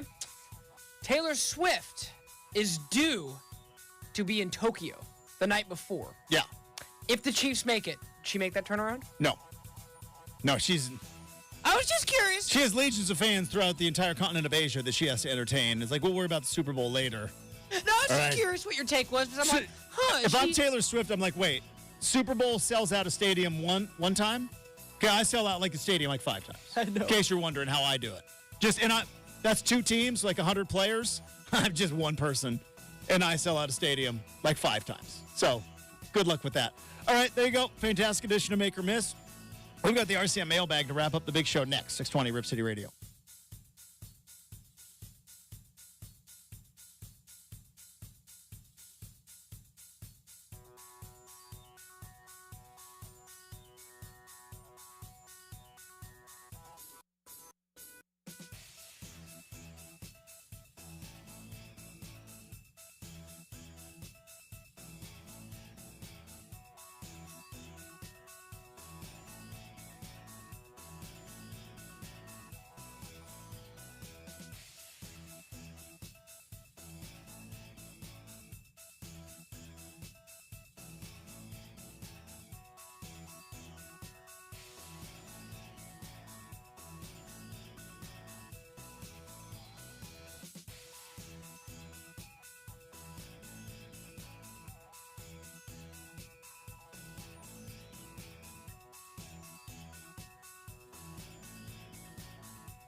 All right, time to wrap up the big show. We do that the same way each and every day, regardless of where your team is playing in a bowl game, regardless of whether or not you have a quarterback on your roster, regardless of who is going to be opting out. The opponent that you are playing is, maybe you're playing a university that at one particular time was simply a mail order VHS, and that was how the university started. It did. Look it up. That's who Oregon's playing. They mailed VHSs out. If you have an interim head coach for the bowl game. But you actually have a real head coach. But he's not. He's not going to coach busy. in the bowl game. Too busy. If he says the bowl game's not important, maybe it's not. Justin, just throwing that out there. Maybe Justin's right. What are we doing? It was never perfect before, but it wasn't this nuts. You know what I mean? It was never perfect before where it was just like, hey, Pac-12, Big Ten, let's play in the Rose Bowl, and the SEC and the ACC, you guys play in the Sugar Bowl, and if Notre Dame's good, maybe you play the Big Ten champs, and the ACC, you go to the Orange Bowl, and we'll play those games, and then we'll just vote it out. That was so ridiculously absurd. Yet, what are we doing here today? Is this the fix? Got it. Okay, good to know. But regardless of all that, I know what the fix to the end of the show is. It's the RCM mailbag. Let's go. It's time for the RCM mailbag. With any question, any topic, Justin can't duck the tough question. What do we have first? All right, Justin, starting up the mailbag today, I had to chuckle because this question I think is going to make you laugh as much as it makes me laugh. Would you rather have to always say everything that pops into your head? That'd be a bad idea. Or never be able to say what you feel? I'd never be able to say what I feel. I knew that was going to be his answer. Neither is a good idea, and I would probably be out of a job if I couldn't say what I feel because, 90% of my job is saying how I feel. The other 10% is filler with a smidgen of information. So but for 90% of my job, so I would have to find a new job. But that being said, if I came onto this microphone and I said everything that popped into my head, I would not last. I wouldn't last the end of the segment, which is about 4 minutes long. Would that be dangerous? Yeah. Yeah. I may be out of a job, but you know what? I think I'd still be safer if I couldn't. So, yeah, I would take the latter on that one. Yeah, that's probably... I've always used to have this thought of, hey, if you could have a superpower, what would it be, right? And it's like, would you want to be able to read people's minds and know what they are thinking? And for a long, long time, I was like, that's what I would want. Or I'd want to be like, if I could become invisible, so like you could walk out of a room, become invisible, and then like just kind of... But like also, do I really want to know that? That's true, Do right? I really want to know on a day-to-day basis what Brendan is thinking about me at any particular time? It's like, you... So put words in my mouth. So I... Yeah. Now I think ignorance is a little bit bliss at that particular junction. So the world does not need my internal monologue. Yeah. Also, I think people would find me so odd. Things that pop into my head, like... Could be. Brendan, I sit sometimes and I think about, like, arguments I had, like, 15 years ago. Like, man, I really... Like, yeah, that was 15 years ago, dude. Everybody's past it. And I'm like, I could have done... Like, that's what's in this old for brain. Sure. I know this one's going to get some good responses. The guys in the afternoon, if they catch wind of this, it may start another good conversation. But, Justin, before I read this, let's assume that both are real, okay? If you could have the choice, which one do you think would draw you more notoriety? Meeting Bigfoot or meeting an alien?